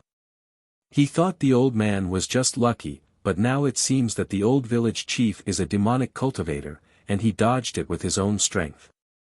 Arbor isn't surprised. To be able to govern such a big underground village, he must have some ability. If ordinary people want to become strong, they can either reach the peak through body forging, or fuse with the power of evil plants and evil beasts to become a demonic cultivator. But now it seems that there is a third way, relying on Tian Yun's medicine to awaken a person with special ability. Of course, the probability of this is extremely low. Isn't it because of this that most people mutated into zombies? Arbor's heart is somewhat absent-minded. She is thinking, if she was at the end of her road, and there was a kind of medicine in front of her that could allow her to reach the heavens in a single bound, would she take it? When people are forced into a corner, the decision they make may even scare themselves. Thump. Two village women barge in, and when they see the scene of fighting in the hall, both of them cry out in alarm. Village chief. Commander Hu. Huerhua's fierce eyes look at the two of them. Why are you two here? At this moment the village chief is in a state of mutation, and these two women have seen it all. It seems that they can't be left alive. Huerhua's eyes reveal a trace of murderous intent. Those two village women have long been scared silly, and when they hear Huerhua's question, they tremble and cry out, village chief, how did you become? Monster. It's that monster. The other woman can't help but scream out, it's you. It's actually you. I recognize you. Half a month ago in the middle of the night, it was you who took my child from my house. Ah. I'll fight you, you old monster. So it was you who took my child. I trusted you so much, but you actually pretended to tell me that you would gather the villagers to help me find my child. The woman roared with bloodshot eyes. She picked up a rolling pin by the door and waved it at the village chief who had countless ghost claws in the middle of the hall. Boom! The old village chief used a ghost claw to slap away the rolling pin in the woman's hand. Another ghost claw swung over and grabbed the woman's neck, throwing her into the air. Everything happened too quickly. By the time Lu Zheng wanted to save her, the woman had already been torn into pieces by countless ghost claws. Her flesh and blood dripped down. The old village head was like a devil. He raised his neck and opened his mouth wide, sucking in the flesh and blood that the woman spilled down. His body began to mutate rapidly. His body was like a freak with a twisted neck. 17 or 18 ghost claws drilled out of his chest and back. Some were lashing out, some were clawing, and some were even clenched into fists and punched towards Arbor's face. Chi, Arbor didn't make a move. He saw that the ghost claws hadn't even reached his eyes when they were burned clean by purple flames. Arbor's eyes flashed with a trace of coldness. He stared at the old village chief and the corners of his lips curled up slightly. Chapter 29-23. After sucking so much blood, the old village chief's entire body began to swell up a little. His face had already been squeezed out of shape, a ghost claw grew out of his neck, directly whipping towards Arbor's body. You look really disgusting. Arbor coldly glanced at him, saying so. The village chief's face was red with anger, his two bulging dead fish eyes fiercely glared at her. Hand over the black level cultivation method you were talking about, and I can still spare your life. If it wasn't for his greed for the black level cultivation method this little girl spoke of, he might have already made a move on them when they were still up there, instead of luring them in. Originally, he wanted to lure these 5 people in. If possible, he would take them in as villagers of Happiness Village. If not, after interrogating them for the cultivation method, he would rob them of everything in their inner worlds, then kill them and eat them. But now it seems that he really was hunting geese all day long, only to be pecked blind by the geese. He actually suffered such a big setback in front of a little bald donkey, simply hateful to the extreme. Black level cultivation method? Arbor coldly looked at him. A dead person doesn't need any cultivation method. Saying so, the startled swan dagger had already quietly flown in front of the village chief, a sword stabbing towards his left eye. This startled swan dagger was just a small dagger. When it flew out of his consciousness, it didn't make a sound at all. It wasn't until it was right in front of the old man's eyes that he suddenly realized, but in the next instant, he only felt pain in his eye. Half of his eyeball had been gouged out by the startled swan dagger. Ah! The old village chief had never suffered such a big loss. He suddenly shouted to the side, Commander Hu, how long are you going to watch the show? Hu Erhua was complaining incessantly. How was he just watching the show? He wanted to make a move from the beginning, but just as he was about to make a move, a heavy pressure had already fallen on his body, pressing him down by a few inches. He couldn't even take a step forward. Damn it! Hu Erhua forced out a few words from between his teeth, old ghost. You hold on over there, my people will be here soon. I advise you to hurry up and let us go. If you let go now, I can still let you leave like this. Otherwise, what? Roar, roar, roar. Several different roars came from outside the courtyard. Huerhua's face lit up as he coldly laughed and said, "Now, even if you want to leave, you won't be able to argue." He felt a sharp pain in his ear as his left ear was cut off. "You talk too much," Arbor said coldly, then turned to Mo Lien and said, "I'll deal with the zombies outside." "You deal with them, Jojo. Don't worry." The little girl flashed him 2 white teeth. "I'm a person with antibodies now.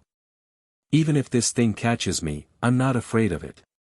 After saying that, it waved its little paw at him, leaving the 3 of them and the little monk to deal with Huerhua and the old village chief. He then went out of the house. As soon as he went out, he saw 3 fast-moving zombies with green faces and fangs rushing towards him. Looking at their speed, the veins all over their skin were twisting like earthworms, their facial features were already blurred like humans. If he guessed correctly, these should be level 3 high-level zombies. Huerhua really put in a lot of effort this time. Chapter 29-24. Summoning 3 high-level zombies all at once to deal with them, wasn't she putting in a lot of effort? The corners of Arbor's mouth curled up slightly. "Come on then, I'll make you pay as much as you come."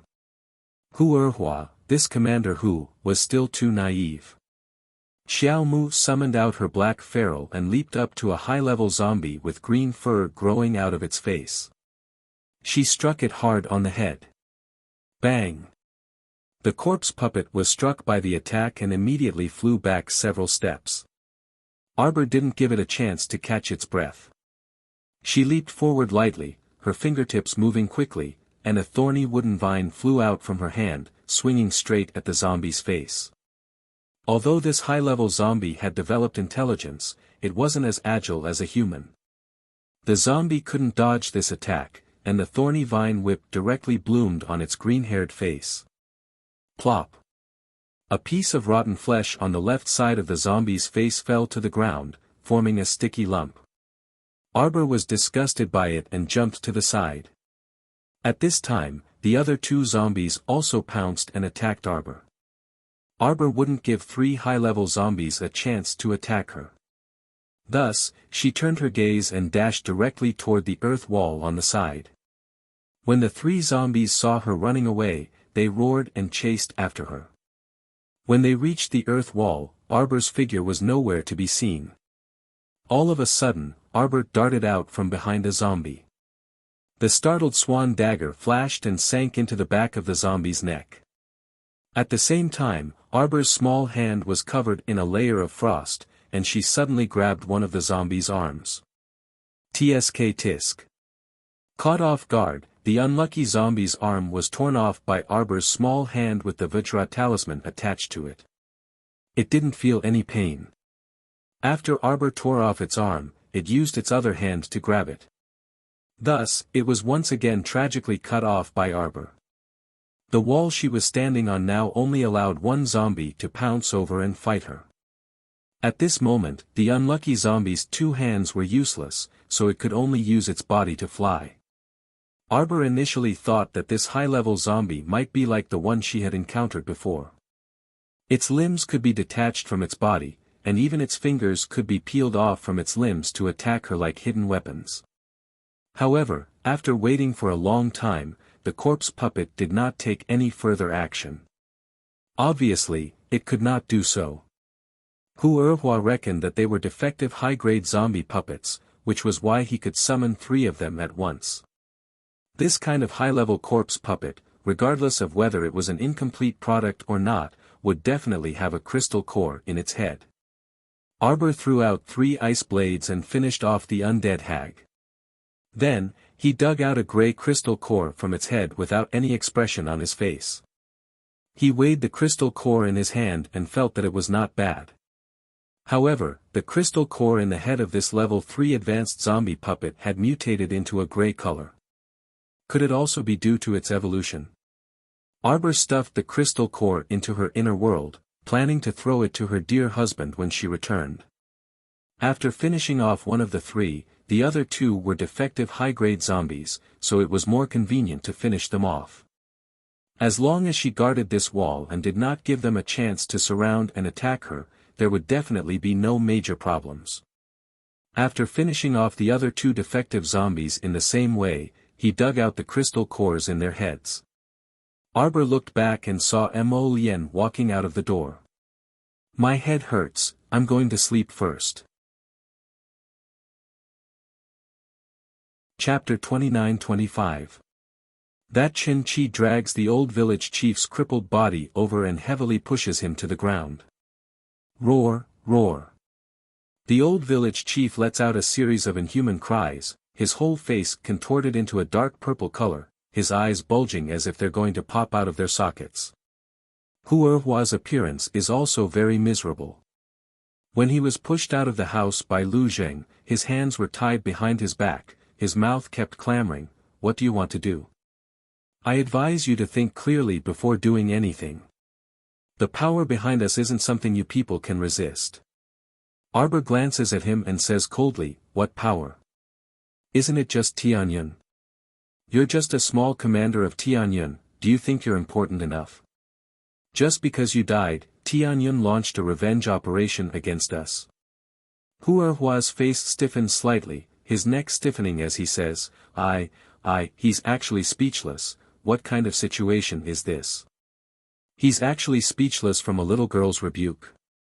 Because he's also very clear that in the organization, there really are countless commanders like him. Whether it's strength or intelligence, he's not that outstanding.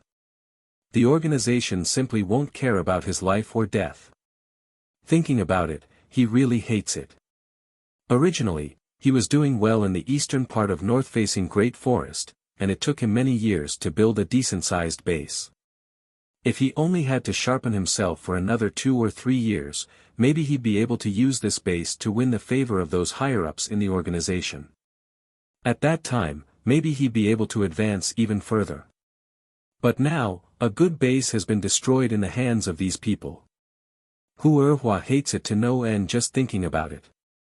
It's just that the old village chief, a pretty strong demonic cultivator, can't beat these people. At this time, the commotion caused by Hu Erhua's family has already attracted the attention of many villagers. Hu Erhua seems to have a very high status in the village. When the villagers saw Hu Erhua's family being besieged, they all spontaneously organized themselves, carrying hoes and rakes, running over with fiendish expressions, their emotions surging as they excitedly roared something. For a moment, the road is blocked by these villagers, crowded with people. Arbor glances at them and says in a voice that's neither high nor low, "Do you want to know who this person is?" As she spoke, she kicked the tied-up old village chief in front of everyone. Everyone took a look and couldn't help but turn pale with fright. They whispered to each other, "Isn't that the old village chief? It can't be. How did the old village chief become like this?" At this time, another woman who had broken into Hu Erhua's house with the woman who had been killed rushed out and shouted to the villagers, "Everyone, you're right. It was him, the village chief. It's our village chief, that tree vine monster." Wow! More and more villagers gathered around. Everyone let out cries of disbelief. They couldn't be more familiar with this tree vine monster. In recent years, it would appear in the villagers' homes from time to time in the middle of the night, picking on the boys. The boy who had been dragged away had never returned. Many people said that he had been eaten alive by the tree vine monster. As for the village chief, once he knew that a boy had gone missing in the village, he would mobilize the entire village to search the nearby villages in secret. He would pretend to be worried and do his best for the villagers. Chapter 29-26. Who would have thought that this old village chief is actually that tree vine monster? He can actually pretend to be like this. In front of each of them, he pretends to be a sanctimonious kind-hearted person, but in the end, the villagers' emotions surge, each and every one of them is filled with righteous indignation and curses. This was especially true for the families who had lost their children. Their entire family went up to the village chief, kicking and punching him. Lu Jing separates these ordinary villagers, don't get too close. This old guy is not a good person, be careful not to get caught by the ghost claws on his body. Now they can clearly see the true face of this old village chief. They see that the countless ghost claw-like vines on his body have already been chopped into pieces, leaving only the long ghost claw on his neck, trying to struggle. He is a demonic cultivator. Arbor lightly says, now can you tell us why you are in this underground village? An old man shakily steps forward, crying and says, Immortal, please save us. A few years ago, several monsters that look like humans appeared in our happy village, specifically eating people on sight. The people in the village who can escape have already escaped, leaving behind the old, weak, women and children, about 100 families. They are so poor that they don't even have money to run away. So the old village chief proposed to move our village underground. This way, first, we can effectively stop the man-eating monsters, second, the safety of the village can also be guaranteed. At that time we all felt that the village chief was wholeheartedly thinking for the village, so we are very grateful to him. Who knows, he is a beast in human face. The woman at the side also cries, originally we thought that if we moved to the underground, we would definitely not provoke monsters anymore. Who knew that good times don't last long, it has only been a few months since we moved to the underground village. Starting from 4 years ago, every year our village would lose a few boys, all taken away by that tree vine monster. At this point, many people begin to gnash their teeth, we were kept in the dark by this old man for so many years. We still wholeheartedly thought that he is a warm-hearted philanthropist. Arbor sneers, he lied to you more than this. After saying that, he stepped forward and kicked Huerhua. Lead the way to your nest. Huerhua shuddered from head to toe, and he looked at Xiao Mu in disbelief. How did this little girl know that he had another secret base here? It should be around that icicle flower tree, Arbor said with certainty. She noticed it when she came down. The area around the ice tree had the densest baleful yin energy. It was so thick that it could not be dissolved. Arbor glanced at the villagers. Take off the amulets around your necks. She usually didn't like to explain this and that, but looking at the ignorant eyes of the villagers, she only felt that their stupidity was somewhat pitiful. Do they have to believe whatever others say? He had no judgment at all. He didn't even have a trace of doubt. This isn't a protective talisman at all. Arbor said indifferently. This is a profound yin talisman. If you wear it for a long time, the yin energy will enter your body, and you will be easily controlled by others. Even if your mind is strong enough, your body will continue to deteriorate year by year. Therefore, this Xian Yin talisman was of no benefit to an ordinary person. Hearing this, everyone turned pale with fright. They hurriedly took off the profound Yin talisman from their necks and threw it on the ground. Chapter 29-27.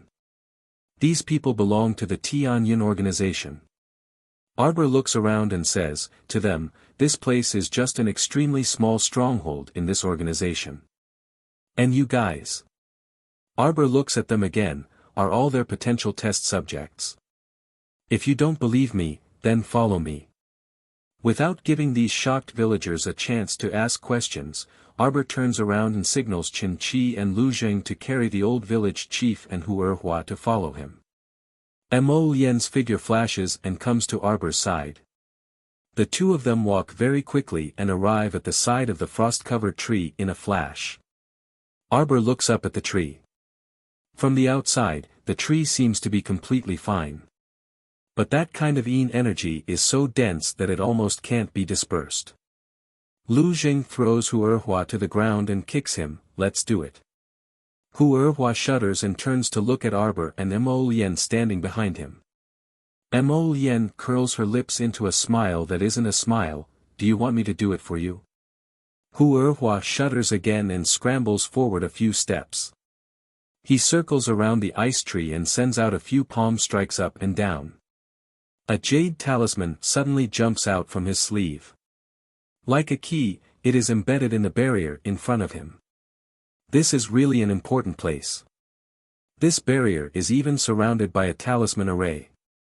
After this talisman array opens, more and more Yin energy seeps out from inside. Normal people naturally can't sense it. Only people with profound cultivation can sense the Yin energy from this kind of Xian Yin talisman array. Arbor cultivates talisman array and naturally has a bit more perception than normal people. Usually, when he walked around the ice tree, he would only feel that it was a little cold at most. Suddenly, a cloud of black fog floats out from inside the ice tree. It opens its huge mouth like a ghost's head and rushes to swallow Arbor, who is standing at the front. The speed was so fast that Arbor only had time to put up an eggshell defensive barrier. He didn't have time to do anything else before he was swallowed by the black fog. A pair of cold, scarlet eyes appeared in the black fog. Without any explanation, it opened its mouth and roared at her. With a rumble, it swept towards Arbor like a tidal wave. In the blink of an eye, a barrier formed by black flames was erected in front of Arbor. The vibrations formed by the sound waves were completely isolated and didn't cause any damage to Arbor. Arbor had just removed the defensive barrier on her body when her slender waist was embraced by Mo Lien.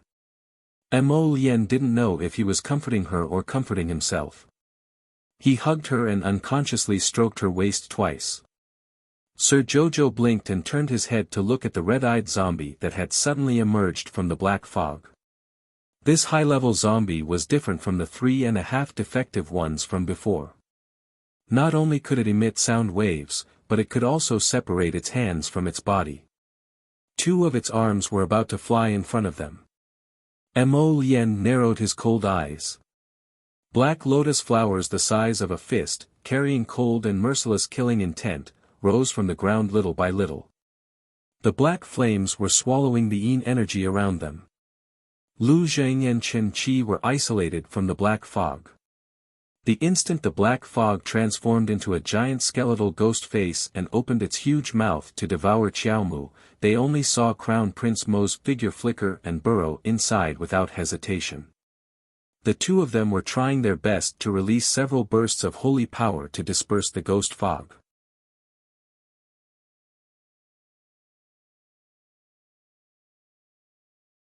Chapter 29-29. The little stoic hastily pulled her husband's hand and pattered over. Sure enough, they saw a pitch-black sinkhole under the ice tree. There was a steep passage inside that led to an unknown place. "I'll go down and take a look," Mo Lien said as she squeezed her small hand. Arbor vigorously shook her small head. "Let's go together." The little monk hastily grabbed her hand. "Benefactress, I'll go with you. Why are you joining in the fun? Stay here. You can't recite the rebirth incantation of so many people by yourself at such a young age. You have to find a monastery for this." Before Arbor could finish speaking, she saw the little monk shake his small head. This young monk feels that something is off down there. This aura is seriously too insidious. Arbor's mouth couldn't help but twitch. How could this little monk be so comical and adorable? The old monk called himself Old Monk, but he followed the trend and called him Little Monk. Stay here even if it's insidious. Arbor poked his forehead and pulled Mo Lien down that steep path. Amitba. The little monk grumbled, "Benefactress, you should bring this young monk along. This young monk can help you a bit with a Buddhist seal. Benefactress. Benefactress. Benefactress was really strange. Why did she seem to be fleeing in defeat? She pulled that Prince Mo down the sinkhole as if she was fleeing. "Chen Qizheng, pay attention to your defenses." Arbor tossed out this sentence before leaving. She and Mo Lien floated down that long, steep staircase. This long staircase was about several hundred meters down. When they reached the bottom, the rocks under their feet were quite painful. Arbor kicked her small feet and creased her brows. Mo Lien looked down at her. A black fire spread over and melted the rock several hundred meters in front of her into powder, which then spread out on the ground. Soon, a bit of underground water seeped out from under the powdered rocks, but it didn't affect their walking. Jojo felt that the stone powder was quite comfortable to step on. He looked up at Mo Lien and said, "There's an underground water source here, right?" Mo Lien nodded. "I think so. I wonder what's inside." It was reasonable to say that the little monk was quite sharp. If he said that the aura below was sinister, then there must be something extremely disgusting up ahead. Children should watch less of those messy things, lest they get nightmares at night. The two of them moved very quickly. It didn't take long for them to arrive at the front of the passage. They stood in front of a locked iron door. Without another word, Mo Lien melted that iron door with his fire. Sir Jojo calmly stepped over a puddle of liquid that had been melted by the black fire. Then, he frowned. The smell was extremely fishy, causing the two of them to subconsciously take a step back and quickly block off their five senses. The little fellow looked ahead with disdain. It was dark at the end, and there seemed to be a large stone room. After blocking off their five senses, the two of them felt a little better. They ran to the end and saw three strange-looking animals squatting in front of the stone room. Speaking of which, they might not be animals. This was because these three animals all looked very strange. They all had human-like heads, but they were of different sizes. One of them had the body of a lion, another had a pair of eagle wings on its back, and the last one had copper skin and iron bones wrapped in steel rhinoceros skin.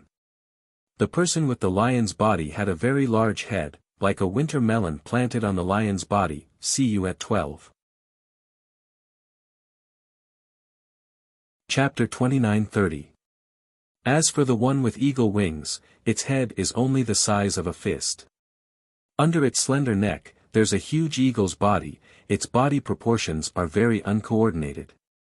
It makes people feel nauseous just by looking at it. The other monster wrapped in thick rhinoceros skin has a pair of curly and sharp horns on its head. Let's call these three strange things that are a combination of man and beast. They all have the same characteristic, each pair of scarlet eyes, their expression ferocious and terrifying. Arbor looks at these three bronze statues with a strange expression. After a long while, he finds his voice and tugs at Mo Lien's sleeve. "Lien, this leader of Tian Yun, don't tell me he thinks of himself as the divine creator?" Mo Lien's mouth twitches, revealing a contemptuous smile. Look at the name of the organization he came up with. Tian Yun, Tian Yun. He just thinks of himself as the heavenly Tao, as the heavens, and now he's just casually creating humans. Why not? Arbor suddenly brightens, nodding. You have a point. These three bronze statues clearly represent strength, speed, and defense. Mo Lien says with a smile, this leader of Tian Yun wants to recreate this world. Now it seems that he doesn't want to exterminate humanity. He just wants to become stronger. The mutated drug he created was obviously meant to improve the physique of ordinary people. Let the human body gain the strength of a tiger or wolf, the speed of an eagle or other abilities, and the defensive power of a rhinoceros. And then he failed. Arbor's eyes brighten. The more he says, the more he feels that their speculation should be close to the truth. This experiment should have started a long time ago. Mo Lien frowns. I suspect it's been at least 100 years. Arbor clenches his small fist. You mean, because of the repeated failures of improvement, this leader of Tian Yun began to get impatient. So he thought of a way to rely on the night cowbirds to spread the mutated drug, to see how many people can mutate better, and how many people will become failures. What a lunatic. Mo Lien shook her head. The battlefield in the lower star region became his final choice. Arbor clenched his small fist again. This person must be from the upper three provinces. Why do you say that? Mo Lien couldn't help but laugh. His Jojo, with her face full of righteous indignation, looked so beautiful. It's common for people from the upper 3 prefectures to look down on the lower realm and the middle 6 prefectures.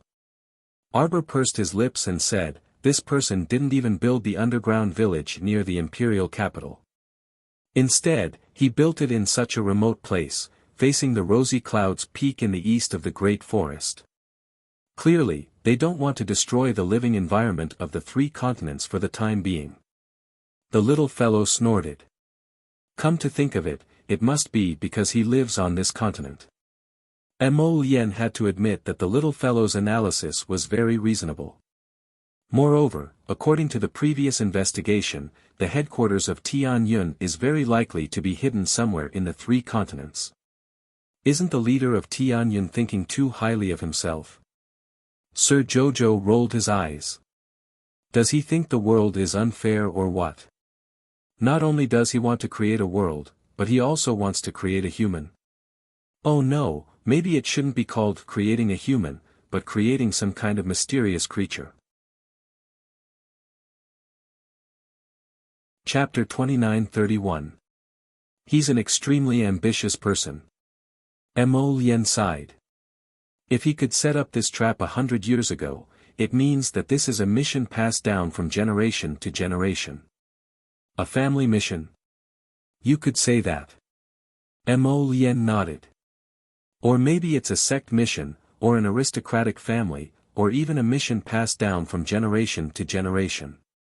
If that's the case, then every major power in the 3 states is worthy of suspicion. Arbor was speechless. There were at least 800, if not 1,000, big and small powers in the 3 states. Looking for clues about the heavenly fortune from these powers was like looking for a needle in a haystack. Maybe I'm overthinking it. Mo Lien smiled and shook her hand. I'll move these bronze statues away. Xiao Mu shook her head and said disdainfully, these bronze statues make people feel uncomfortable just by looking at them. How about we shatter them? Mo Lien turned to look at his little wife and nodded. Okay. Arbor threw him 2 Vajra talismans and attached them to his hands. After a few punches, the 3 bronze statues were broken into pieces by the 2 violent fellows and scattered on the ground. The entrance to the stone room appeared in front of them. The 2 stepped on the broken statues and entered the stone room hand in hand. Only the sound of 2 gears turning could be heard. It was an extremely subtle sound. In less than a second, several metal fences came down from behind the 2 of them. These metal fences rose and fell one after another. For a moment, such sounds came from all around them. Arbor and Mo Lien stood in the middle of the stone room. They turned to look and found that they were surrounded by metal fences. It was as if they were in a large circular prison. There were vertical fences all around them, and the gaps between the fences were so small that even a baby's hand could not squeeze through. The 2 of them looked at each other, then looked around. They were sure that they were locked in this metal cage. The stench grew stronger. Until an earth-shattering roar rang out. Mo Lien shielded his wifey as they retreated a few steps back. The 2 of them looked up at the same time and saw a monster clinging to the ceiling of the stone room. That pair of small, flickering red eyes were staring at them without blinking. Arbor almost vomited in disgust. Fuck, what the hell is this? It was even more disgusting than a human-faced spider. In any case, the human-faced arachnid was really a spider. Aside from its head that resembled a human, the rest of its body was very strange. It had the slender legs of a spider, and a total of 12 of them. Each of her slender legs was covered with a layer of needle-like fur. Looking at it, one's scalp couldn't help but feel slightly numb. Each of its 12 legs had a small suction cup that allowed it to suck on anything. Xiao Mu subconsciously squirmed behind Mo Lien, her eyes vigilantly gazing at the human-headed spider that was sucking on the ceiling. Hiss. That guy let out a prelude to an attack. Suddenly, it pounced down from the ceiling and opened its mouth to spray a green mucus at the 2 of them. That liquid fell to the ground and immediately corroded a hole. It could be seen that the poison was very strong. After the human-headed spider realized that its attack had missed, it quickly retreated a few steps. It was very human-like and vigilantly looked at the two of them. Arbor made a prompt decision. He tore an attack talisman and threw it in its direction. Chapter 29:32.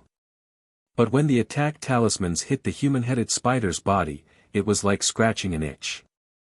There were no sparks at all, and it didn't even leave a white mark on its body. Arbor hurriedly looked up at Mo Lien. This monster shouldn't have already entered the god realm, right? Mo Lien pulled him back. This thing's body is full of hidden weapons. You should first open the defensive barrier. Before he could finish his sentence, the human-headed spider launched another attack at them. This time, while it was spitting out mucus from its mouth, its 12 slender spider legs were moving forward very quickly.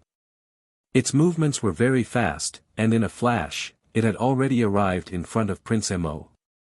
The monster's 4 forelimbs were like sickles, cutting in all directions. With a slight twist, it cut towards Arbor's neck. Mo Lien pulled his Jojo over, and a long staff suddenly appeared in his hand. He swiftly blocked the human-headed spider's slender legs. The slender legs kept twisting in front of Mo Lien, desperately trying to stab at her. Mo Lien flipped his hand, and several balls of purple flames abruptly landed on the human-headed spider's 2 slender legs. The long hairy legs crackled as they were being roasted by the purple flames. Suddenly, the hairs on the legs shot out like steel needles. Mo Lien had already been on guard, and when those steel needles were thrown over, they were blocked by a barrier formed by the purple flames. With a light flip of his hand, the Raven Moon sword in Mo Lien's hand once again emitted a jet-black luster. A majestic sword intent appeared in the air, and with unparalleled speed and power, it cut towards the hairy leg spider in front of them. This human-headed spider was also a clever one, and it immediately felt that the situation was very bad. The sword intent that burst out from this guy in front of it almost instantly made it timid, and it immediately wanted to retreat. But it was a pity that this was a huge cage surrounded by iron fences. Where could this human-headed spider retreat to? When it retreated, it realized that its path of retreat had already been blocked. This huge sword intent was right in front of it, and a black flame was burning behind it. It burned quietly but brilliantly, and the thick black color made it tremble from the bottom of its heart. Hiss, hiss, hiss, hiss. The creature roared loudly. Its 12 slender legs were hesitant to move forward or backward. It was difficult for it to move forward. Mo Lien naturally wouldn't give it much time to consider. She waved her right hand slightly, and a majestic sword intent descended from the sky, rapidly approaching the human-headed spider. Hiss. The human-headed spider let out a mournful cry. Arbor came out from behind Mo Lien and stole a glance at the thing. He was so disgusted that goosebumps appeared all over his body. This thing was still spitting out green mucus from its mouth. Because its chin was being forcefully pressed against by Mo Lien's sword intent, every ball of mucus dripped onto its body due to the distance. The human-headed spider with a body of copper skin and iron bones was actually corroding itself to the point of howling. Arbor looked at this scene and couldn't help but want to laugh. The sword intent that Mo Lien had summoned was using a slow speed that was visible to the naked eye to slowly disintegrate this human-headed spider. Its little red eyes revealed a look of fear. Originally, it wanted to shrink back a little, but the blazing black fire behind it caused it to shiver all over. It clearly looked like a faint wisp of black flame, but it had such power. I coughed. Oh, I just ate loquat paste. I can't take it anymore. Chapter 29:33. In just a moment, she discovered to her horror that her 2 slender legs had been completely melted by the pitch-black sword intent. Its remaining 7 or 8 legs couldn't help but tremble. They watched as its body disappeared inch by inch under the huge black sword. Finally, the sword intent pierced through the human-headed spider's body and sent it flying. It heavily smashed through several iron fences. It flew out and crashed into the wall of the stone room, creating a loud rumbling sound.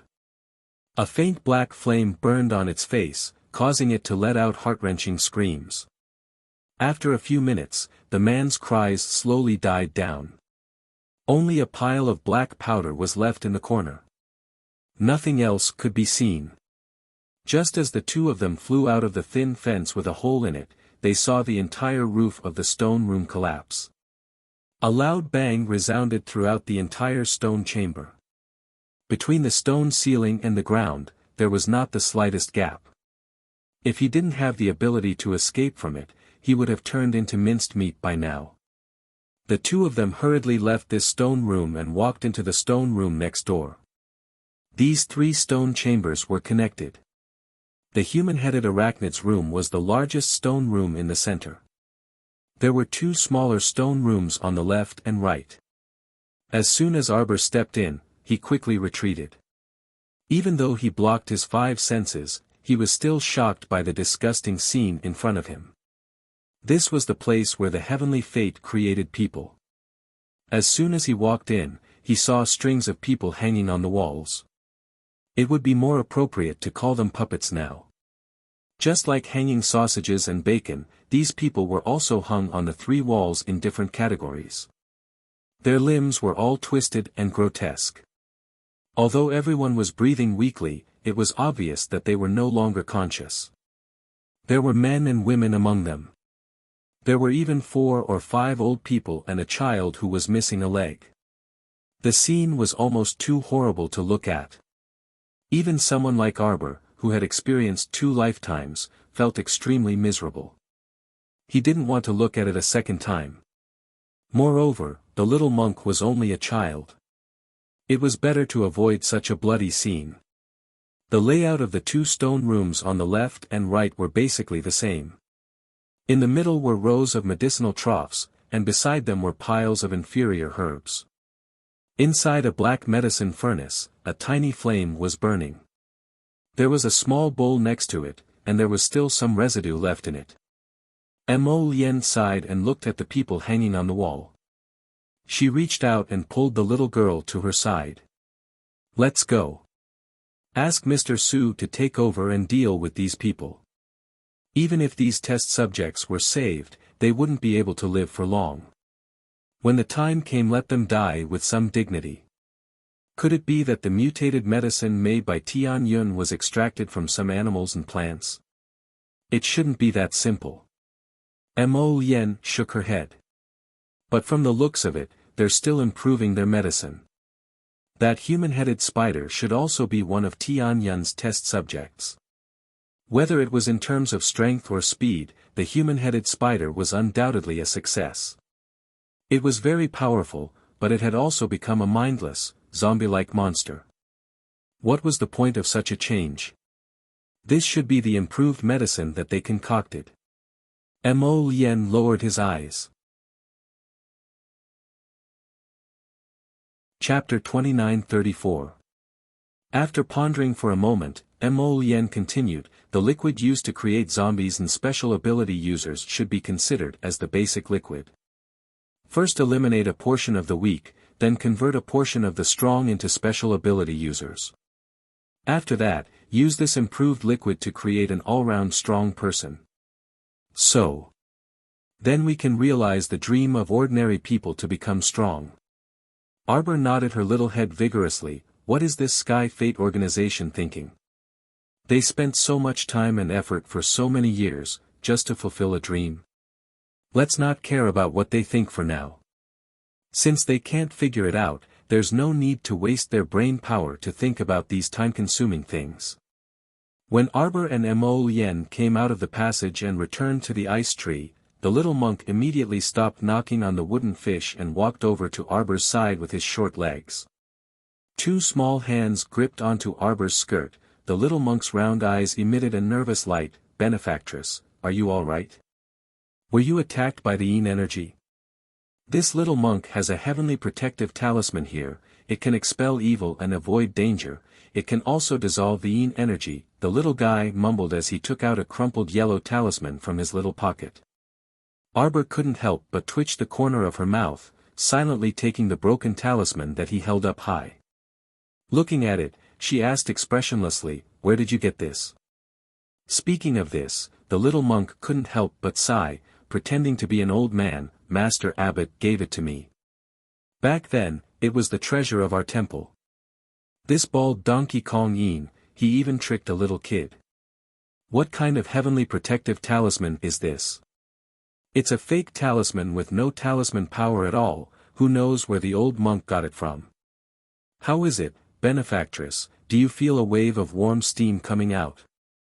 Arbor shook her head, bending down to pick up the child, but Prince Mo snatched him from the side. The little monk Kong Kong glared at Mo Yen in dissatisfaction. "Benefactress, don't always steal, benefactress Kong Kong." And the emptiness of the benefactress Mo Yen felt a little uncomfortable listening to him. She raised her hand and poked his bald head. "You talk too much." She casually stuffed a small steamed bun into his mouth, successfully blocking the chatterbox Kong Kong's little mouth. "When we get back, let Night Dark Shang and the others bring Mr. Su and move everything in this stone room back to carefully study it."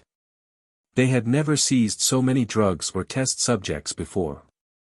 This made Su Xuetao and the others busy for quite a while. Arbor didn't understand, but he didn't ask much. He thought that the Mr. Su that Mo Yen mentioned should be a talented person. What about him? Prince Mo lowered his head and saw the old village chief lying on the ground, glaring at the two of them with venomous eyes. Just now, when he went down for a stroll, he almost forgot about the culprit. As soon as Mo Yen opened her mouth, the surrounding villagers became agitated, clamoring, "Kill him, kill him, kill him." The old village chief lay on the ground, his eyes staring at Arbor, staring at her. That gaze made Mo Yen a little angry, and she kicked him to the side. "If you stare at my Jojo again, I'll dig your eyeballs out." Arbor didn't feel anything uncomfortable. Anyway, the village chief in front of her could only stare at her with those dead fish eyes. Chapter 29:35. Mo Yen was still hesitating whether to kill him or wait for Mr. Su to come over and bring him over for research. She saw several people rush forward, punching and kicking the old village chief without saying a word. It was obvious that the villagers who were deceived by him hated the old village chief to the core.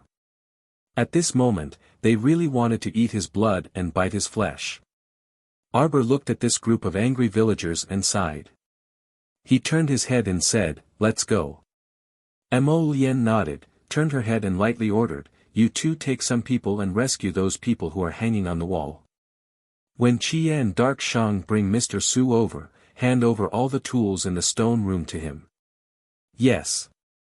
Two responses immediately sounded from a place where no one was around. Not long after Mo Yen and the others left, several black-clothed youths led people down the stone stairs. Not long after, the entire underground village was filled with the cries of the villagers. Those who were rescued and on the verge of death, none of them were spared. Almost all of them were exhaling more than they were inhaling. These people were the relatives and friends of the villagers. All these years, because of the old village chief's deceit, they all felt like they were in a dream. They didn't suspect the old village chief at all. But they didn't expect that the most honest person was the monster who stole their family members. As long as they thought of the words of those youths, they understood that their family members were used as test subjects in that evil stone room all these years and suffered endless suffering. They couldn't help but feel sad. The atmosphere in the entire underground village was very depressing. Sigh. Lu Jing couldn't help but sigh.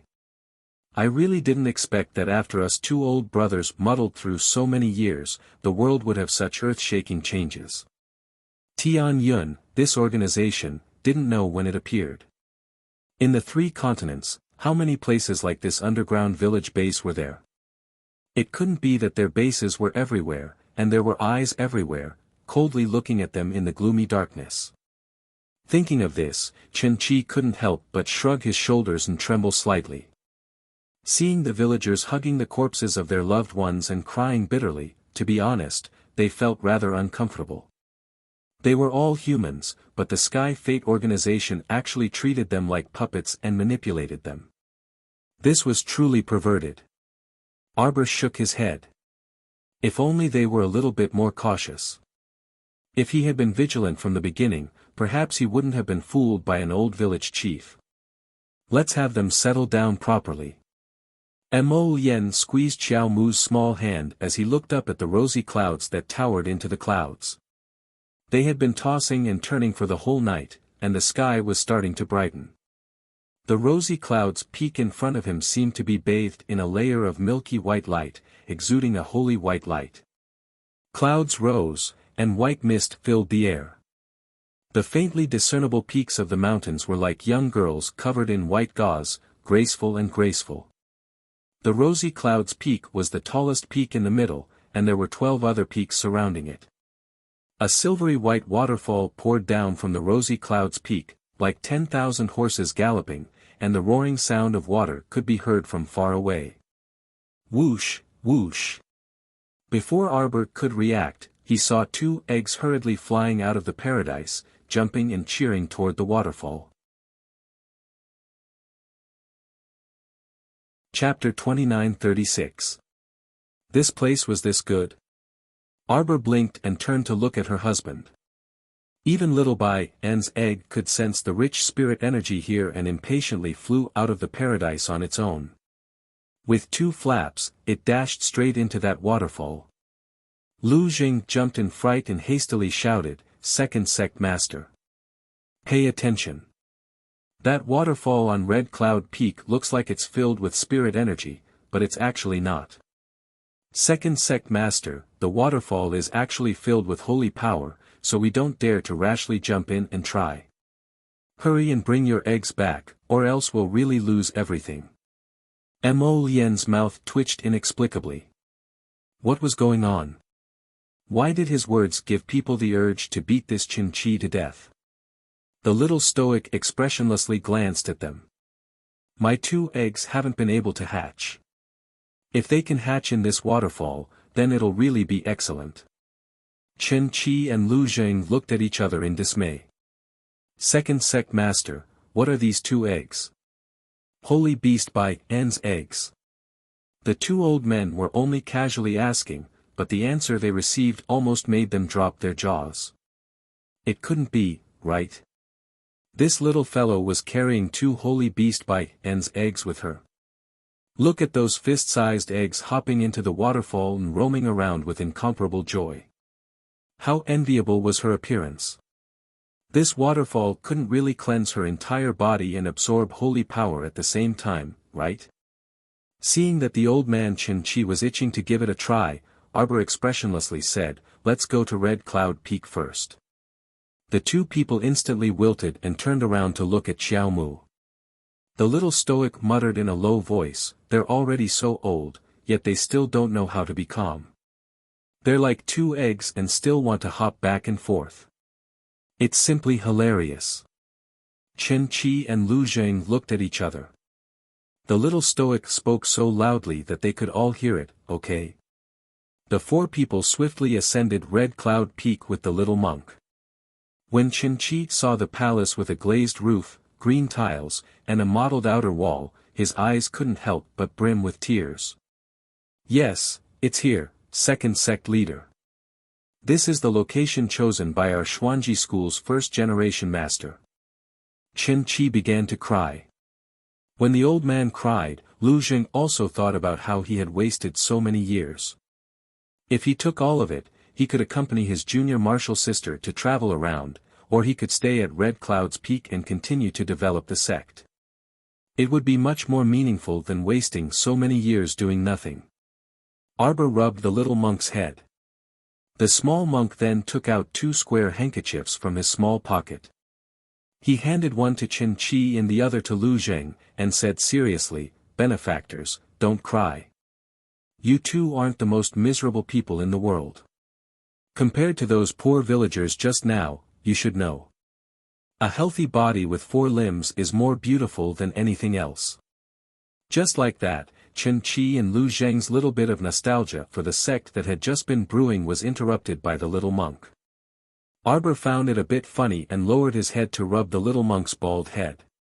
He turned to Chen Qi and Lu Zheng and said, "I want to leave the 6 mountain peaks on the left for the Holy Water sect to use. I will use a formation to separate the 2 sections. This part will be the Xuanji School's territory, and the other will be the Holy Water sect's territory. What do you think?" Chen Qi expressed that he didn't have any objections and nodded before saying something heart-wrenching. "Our Xuanji school only has 3 people in total. Second sect leader, do as you wish. Bye, wait until I get better and return to normal. Oh. Chapter 29:37. Arbor was instantly speechless. Although these 2 old men were indeed speaking the truth, they were too blunt. If a sect only had 3 people including the sect master, people would probably laugh their heads off if they heard about it. "Second sect master, you know how to set up formations?" Once Lu Zheng mentioned formations, his interest in conversation was piqued.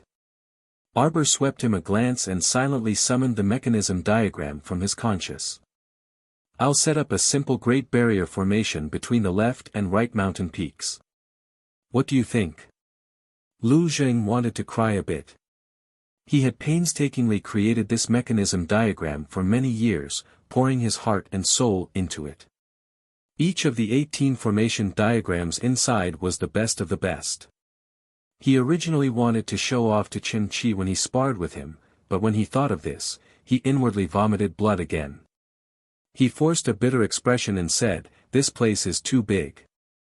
If I want to set up a barrier formation, this little formation diagram probably won't be of much use." "Oh, then you do it." Xiao Mu silently put away that matrix map and went with the flow to say this. "Lian, let's go eat." "Thank you for your trouble, Elder Lu. I'll give you 4 hours to set up the Great Barrier formation." Sir Jojo expressionlessly walked past the old man and turned to clench his small fist at him. "Work hard." Lu Zheng was stupefied. On the side, Chen Qi couldn't resist bursting out in laughter. Lu Zheng's deflated appearance was truly too hilarious. He had been old brothers with this old fellow for several hundred years, but he had never seen him so helpless and deflated. As expected, the little stoic sect master was a talent. She could infuriate Lu Zheng, this old man, to the point of hopping about with just a few words.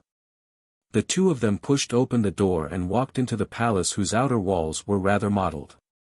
Inside the empty main hall, light red gauze curtains hung everywhere. As the cold wind drifted in from outside the window, the gauze curtains fluttered gently. Arbor pulled Mo Lian around the main hall for a stroll. The furnishings in the hall were also quite old, and they looked quite exquisite. Arbor pulled Mo Lian along and strolled around the back of the palace. The Xuanji Palace was quite big. As long as they found some people to repair it a little and change some clean living equipment, they would be able to move in directly. Xiao Mu thought of those 2 idle sect elders and decided to hand over the work of repairing and purchasing items to those 2 to handle. Achoo, achoo. Chen Qi sneezed twice, rubbed his nose, and walked to the side. From his vantage point, he could only see a waterfall that looked like a silver dragon descending rapidly. The 2 eggs were jumping and rolling in the pool under the waterfall, as if they were very comfortable, and kept rubbing against each other. Chen Qi could not help but click his tongue in wonder. He turned back and continued to watch Lu Zheng set up the isolation formation. According to the second sect master's intention, after the 2 sects were isolated, the rosy cloud's peak in the middle would be the hub connecting the 2 sections. They would open up a path on the side for people to come and go. This path was far away from the Xuanji Palace. Even if people came and went, it would not affect the palace. Lu Zheng leaped into the air. His palms were covered with dense saint energy. Nobody could see how he moved his arms, but one by one, huge boulders were moved from the mountain peaks in all directions. Following that were flowers, trees, branches, sand, and so on, dancing in the air. One after another, large trees with twisted roots were sucked in by his palms and transplanted here. Chapter 2938. When Arbor walked over with a unique little food box and a piece of apple, her eyes lit up when she saw the scenery in front of her. Great Elder Lu was indeed a formation master who had lived for hundreds of years. In less than 2 hours, he had actually changed the appearance of Rosy Cloud's Peak. Rosy Cloud's Peak was now divided into yin and yang by him using flowers, trees, and stones. The formation plates were buried in the 4 corners. The Xuanji Palace where Arbor lived was located facing the sun. Not only was there plenty of light, but it was also modified to be warm in winter and cool in summer. The path in the middle was completely blocked off with flowers and trees. While she was eating, Great Elder Lu had transplanted the entire bamboo forest from one of the mountain peaks to this place. In this way, the Xuanji Palace was completely located in the depths of the bamboo forest and wouldn't be disturbed by the passage at all. As for the passage connecting the 2 sects, Great Elder Lu had also made it very imposing. Not only did he use large stones to build a stone bridge, but he also introduced a waterfall that meandered along the stone bridge. The 2 paths were filled with the fragrance of plants, birds, and flowers. In the middle was a small bridge with flowing water. It was very unique. Arbor was very satisfied with Great Elder Lu's skill in setting up formations. Although her face was still paralyzed, the little fellow walked over and placed the food box in front of Elder Lu. She said expressionlessly, "There's a pot of plum blossom wine inside." Elder Lu hurriedly took the food box, removed the veil, and chuckled as he took his food and sat to the side. Chen Qi saw this and hurried over. He couldn't help but sigh as he ate. The food cooked by the 2nd-generation sect master is really mediocre, but the wine he makes is really good. Lu Jing nodded. Beside him, he couldn't help but open his mouth and crawl up from the ground. Chen Qi also hurriedly stood up and turned to look. He couldn't help but reveal the same shocked expression as Lu Zheng. He saw Arbor standing on the stone bridge. With a move of her finger, pieces of glowing white jade talismans flew out from her inner world. The isolation talisman formation was set on top of the isolation formation set up by Elder Lu. Once it was added, the mountain peaks on both sides became more and more humid. The visibility of cultivators was almost no more than 1 meter. After Arbor finished setting up the isolation array on both sides, he began to set up 2 mystic guiding array glyphs. These 2 mystic guiding talisman matrices could endlessly absorb all the spiritual energy within a radius of several hundred kilometers before distributing it to the Xuanji sect and the Holy Water sect. Qiu. Xiao Mu instructed, "Go plant that shielding tree." "All right." A little tree-ant suddenly jumped out from Paradise Planet, carrying 2 main branches of the essence-concealing tree on its small shoulders. Behind him, there was also a little water baby and a little dirt lump jumping around. Master Silver, let's go nourish this shielding tree and make it grow faster." Arbor nodded and watched the 3 of them leave through the tunnel. Once this isolation glyph array was activated, it would be impossible to open this passageway that connected the 2 sects unless it was someone with a key. Arbor held a jade talisman in his hand, which was the key to open the isolation array. She could create a key like this with a casual drawing. She had as many as she wanted. The Holy Water sect still had to live their own lives. All the senior sisters needed to continuously train and grow in order to keep up with the cultivators of the Divine Province. After setting up the mystic guiding talisman formation, what made Lu Zhang and Chen Qi's jaws drop was that this wasn't the end. The 2 of them couldn't help but feel heartache for the 2nd-generation sect master when they saw countless jade talismans flying out of her sleeves endlessly.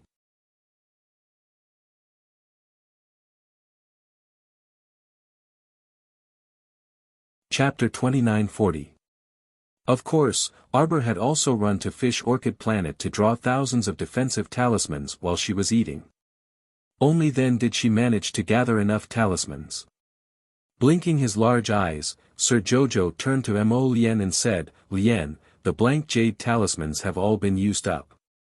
It's alright, I've already instructed them to speed up the production. I'll have them send them to the academy in the next 2 days." Arbor nodded her little head vigorously. Most of the defensive talismans around her had been used up and she only had about 100 defensive talismans left. It was really too little. Chen Qi and Lu Jing perked up their ears to eavesdrop on their conversation. They couldn't help but look at each other silently and ask in unison, "Second Sect Master, you didn't draw all these talismans, did you?" Second Sect Master was a strange talisman master. Wasn't he a little different from other talisman masters? Other talisman masters would dawdle for an entire afternoon and successfully draw 1 or 2 talismans. It was already considered good. But Second Sect Master had taken out 8,688 defensive jade talismans just now. Don't ask them how they knew. They had all been counting silently in their hearts. Based on the average talisman master's speed of drawing 2 talismans a day, they could only draw 700 talismans a year. Second Sect Master's 8,000 jade talismans, wouldn't other people take more than 10 years to draw them? Was this normal? Xiao Mu gazed at the 2 people in bewilderment. Before they could continue asking, she said, "Elders, that Jade Star Palace of mine seems to have been around for quite some time already, right?"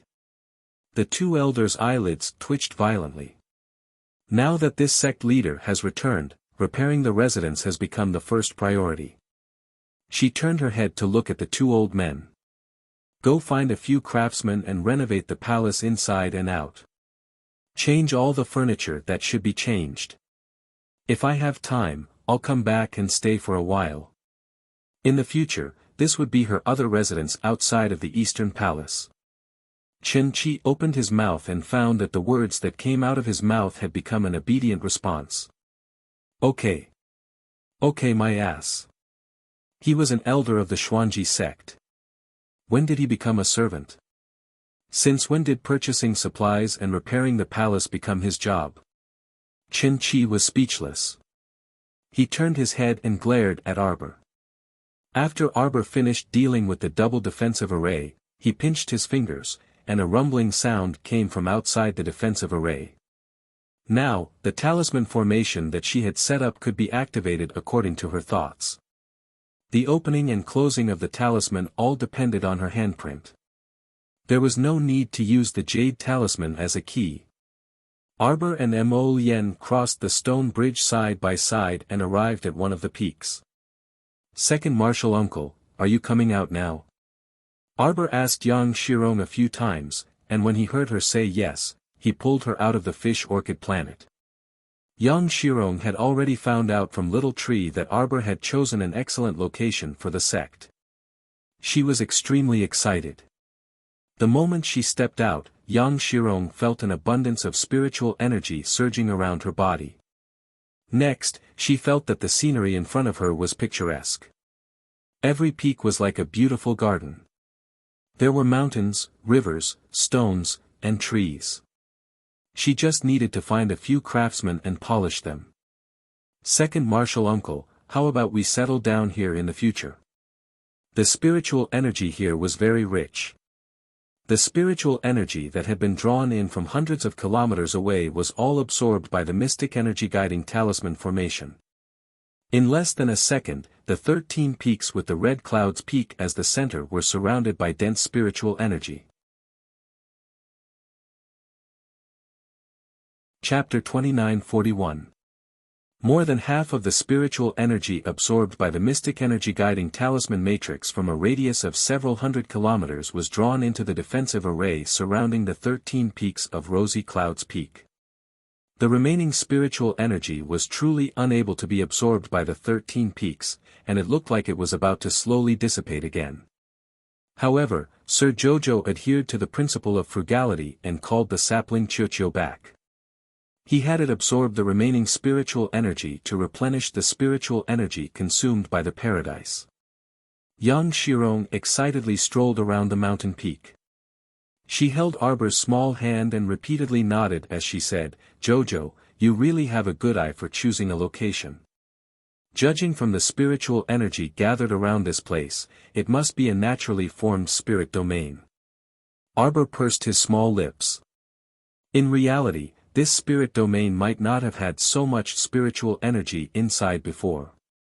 It was mainly due to the two mystic energy guiding talisman matrices and the defensive array surrounding it that all the spiritual energy was locked inside. An endless stream of spiritual energy was absorbed by the mystic energy guiding talisman matrix, and very little spiritual energy dissipated. As a result, the spiritual energy density of this entire mountain peak could be said to have reached its peak. Arbor released Jiangqi, Yu Gui, and the other senior sisters from the paradise. Chen Qi, who was originally calmly drinking wine on the side, abruptly spat out a mouthful of wine. Fuck, he never knew that his second-generation sect master had so many people by her side. These people couldn't have all been stored inside her storage talisman, right? Yang Shirong already had some understanding of seniors Chen Qi and Lu Zheng in Paradise Planet. She walked up and cupped her hands in greeting. Seniors, Yang Shirong from the Holy Water sect greets you. When Chen Qi and Lu Zheng heard the little stoic sect master call her Aunt Master, they knew she was naturally close to them. Hence, they didn't put on airs and cupped their hands with a smile, greeting Yang Shirong. Sparks of curiosity still danced in Chen Qi's eyes. The second-generation sect master stored all of you inside the storage talisman. Isn't it stuffy to be cooped up inside the storage talisman all day long? Yang Shirong thought about it but still said, I'll let Jojo tell you personally. When Chen Qi and Lu Zheng heard this, they knew better than to ask any further. Arbor walked up to them and pointed at the senior sisters who were excitedly planning the mountain peaks and how to build them. He said to Yang Shirong, Second Ant Master, the Holy Water sect shouldn't lack any of the 3 peaks. Let's just establish 3 peaks, okay? However, if senior sisters wish to study together, they can also gather on another mountain peak. Yang Shirong naturally nodded in agreement. The 4th peak over there will be named Learning Peak. If everyone wants to cultivate together, we can go there. Arbor nodded. Let's call the 5th mountain the Sky Peak. It's time for our Maple Pavilion to return. Yang Shirong had already visited the Maple Pavilion on Paradise Planet. When she heard this, she looked at the child with emotion. The Maple Pavilion had a total of 7 floors, and there were many treasures inside. Jojo had owned the Maple Pavilion for so long, but he had not touched a single thing. This child's mind was too pure. Arbor had her own set of principles for handling matters. No one should think of coveting what belonged to her. She wouldn't take more than what didn't belong to her. Since the items inside the sect were passed down from the Holy Water sect, they naturally belonged to everyone. Now that the Holy Water sect had reopened its doors to accept disciples, the Maple Pavilion naturally had to return them to their rightful owners. Chapter 2942. This is what your master left for you, so it's yours. Yang Shirong pats her little hand. In the future, if a disciple performs well in the sect, we'll follow the rules and let her go to Maple Pavilion to choose spiritual techniques, spiritual weapons, and so on. Arbor thinks for a moment and says, there are quite a few profound-level mystic weapons inside. It's time to change them. She takes out a storage talisman and hands it to Yang Shirong. Second Uncle Master, when are you going to tidy it up? This is half of the compensation given by the Mu family's first branch. I didn't look through the mess. What spirit stones, spiritual techniques, spiritual weapons, and medicinal herbs? I reckon they're not of the best quality. Just make do with it for now. Yang Shirong twitches her mouth. She doesn't know if Jojo feels guilty when he says this. She feels that the Mu family's first branch must be bleeding from the bottom of their hearts when they handed over the compensation. Little junior sister, little junior sister. Fong Su, the little cannon, runs over excitedly and points to the back of the mountain. There are several rows of caves on the back of the mountain. The spiritual energy inside is extremely dense. Do you want to go take a look? These fellows ran one round all over the mountains and plains, and actually already found several good cultivation places. Seeing that they are in high spirits, Arbor nods and follows them. Sure enough, there are a series of small caves formed naturally on the back of the mountain. It's just big enough for one person to sit cross-legged and cultivate. Mo Lien exclaims and steps forward to look up. She can't help but mutter to herself, this place can actually form a natural cultivation place. Hey, it's really not bad. Look, there's a wind gap here. The wind comes from there and naturally turns a corner, bringing with it surging spiritual energy. As it blows for a long time, the spiritual energy keeps seeping in and actually formed many small caves. Chen Qi points in the direction of the back of the mountain. The passage they just passed by is relatively narrow, like a slender gourd. When they turn around, they immediately see an open space on the mountain. This cultivation place has the densest spiritual energy among the 6 peaks. It's really good to cultivate here. This is the first peak. Yang Shirong makes a decision. Then, he led the group of disciples and named the 2 peaks to the left and right as the second peak and the third peak. Sky Peak and Learning Peak were neighbors. The last peak was named Divine Water Peak by everyone and was used as the main peak. Yang Shirong happily pulled all the disciples to planning to first plant a row of bamboo forest on the main peak. The little stoic opened her small mouth. She thought of the bamboo forest Lu Zheng transplanted at the top of Red Cloud Peak, then looked at the bare land on Holy Water Peak. It was obvious that a row of bamboos had been planted here before Lu Zheng rubbed his nose. Second sect master, do you want to plant a plum blossom outside the Xuanji Palace? That's fine too. The little stoic nodded and casually said, we'll return to the academy now. Elders, don't forget your mission. Hurry up and find the 101 first-generation disciples. Our holy water sect has at least 200 people. The little stoic said expressionlessly, your Xuanji sect should at least give me 20 people. Was this a high requirement? It wasn't high at all right? Second sect master, don't worry. After we finish repairing the Xuanji Palace, we'll descend the mountain and immediately search everywhere. I believe that we'll definitely find many disciples in time. Chapter 2943. Arbor grunted and turned to look at Yang Shirong and the others. Second Martial Ant, if there's anything, we can contact each other through the transmission talisman. Okay. Yang Shirong smiled and nodded, it will take some time for the sect's construction to be completed. Don't worry about us. You can go and do your own things. Little junior sister, take care. Little junior sister, if you're tired from studying in the academy, come back and play for a few days. Everyone gave instructions at once. Yang Shirong then said, after our sect is finished, I'll bring them to the great north-facing forest to gain experience. Arbor nodded. Gaining experience was definitely an essential part of cultivation. Many Xiuzha who had grown up in large aristocratic families would suffer great losses in battle because they did not have enough experience. After giving Yang Shirong and the others a few more simple instructions, Arbor then went to the waterfall with Mo Lien to look for the 2 swanny eggs that were happily swimming in the water. The little monk reached out to hold the corner of Qiao Mu's skirt as he jogged with her on his short legs. Benefactress, this young monk is unfamiliar with this place, so you mustn't abandon this young monk, okay? I didn't say I'd leave you behind. Arbor looked down at the little monk. But if you return to the academy with me, wouldn't that be too eye-catching? The little monk pursed his soft diamond-shaped lips. His little handsome face was full of seriousness. Arbor saw his tense expression and couldn't help but want to laugh. She raised her hand to rub his head and said, I'll send you to a good place. When you want to see me, you can come out and see me anytime. How's that? When the little monk heard the first half of her sentence, he couldn't help but want to cry.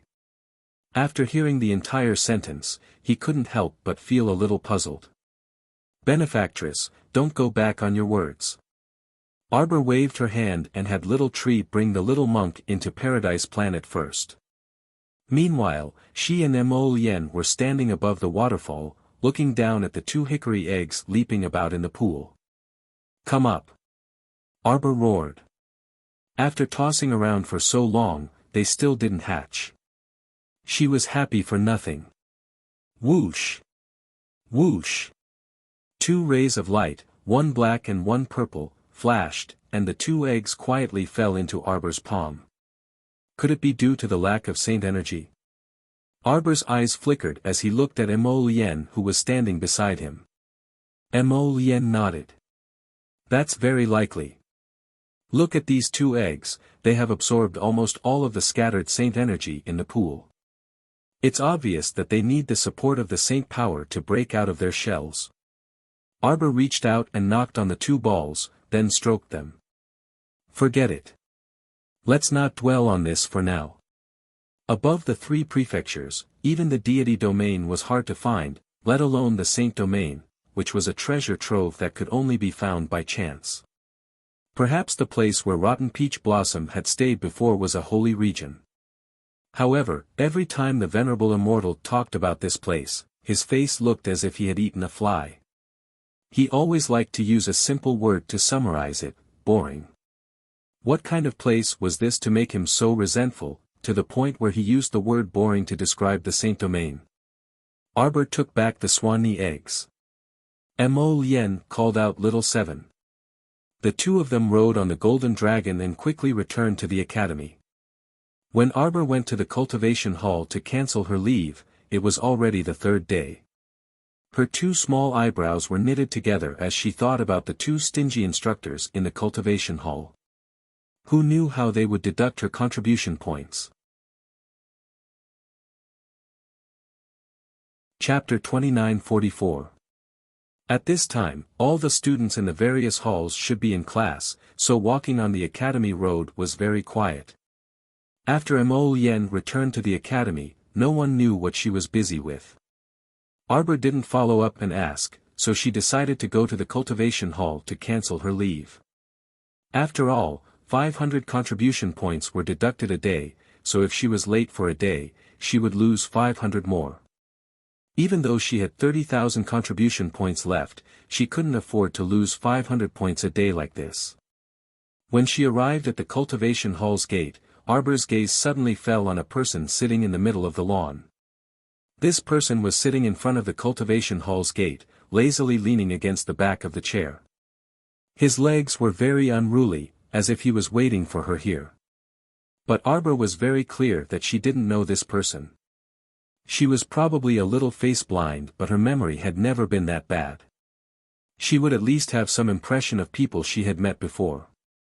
This young man in front of her, who she had no impression of, was probably someone she had never met before. Arbor walked straight to the teacher's office area, but unexpectedly, that person stretched out a long leg and blocked her way. Arbor's eyes narrowed dangerously, her cold gaze was like a sharp arrow, suddenly shooting towards the man in the chair. Crown Princess, you've really made me wait for a long time. When Su Shihua saw this kind of gaze, he couldn't help but be slightly taken aback. Then, he returned to his lazy and unbridled appearance when they first met. What's the matter? Crown Princess probably doesn't know a small person like me. Su Shihua stood up and looked at her with a smile that wasn't a smile. This person had a fair and handsome face, and his appearance wasn't bad, but when he looked at people with his slender eyes, it clearly made people feel a little uncomfortable. This kind of sizing up gaze made it seem as if Arbor was a commodity in his eyes, which made Arbor unhappy. Indeed, I don't know you. Xiao Mu coldly interrupted the latter half of his words. If all the cats and dogs in the world were like you, introducing themselves to me every time they stopped me on the road, then wouldn't I be busy to death? Su Shihua didn't expect that the little girl wouldn't give him any face. There was a hint of anger in his eyes as he sneered and said, I'm a senior of the cultivation hall. I just came out of seclusion 2 days ago. I've heard some people in the academy talk about the crown princess, and I feel that your skills should be pretty good. How about it? Are you interested in sparring with this Su? That's good. Let me have a taste of the crown princess's skills. Su Shihua looked at the woman in front of him gloomily. If they were to make a move later, he would definitely ruthlessly humiliate this little girl. The little girl was still young, but her figure looked really good. Su Shihua's gaze wandered around Arbor's body, and his eyes revealed a bit of calculation and malice. Who asked her to humiliate his sister, Su Shitao, in the despondent pavilion? After Tao returned home, not only was his eldest brother grounded, but she was also tormented and almost died from illness. Arbor naturally saw the sparks of hatred dancing in Su Shihua's eyes, but she was still a bit puzzled. After all, she had long forgotten about the matter of Princess Tao in the despondent pavilion. How could she connect the two together? Arbor's eyes swept over him coldly. You really want to fight with me? This disdainful tone completely infuriated Su Shihua. Just because I call you the crown princess, you really think you're high and mighty. Your status hasn't been decided yet.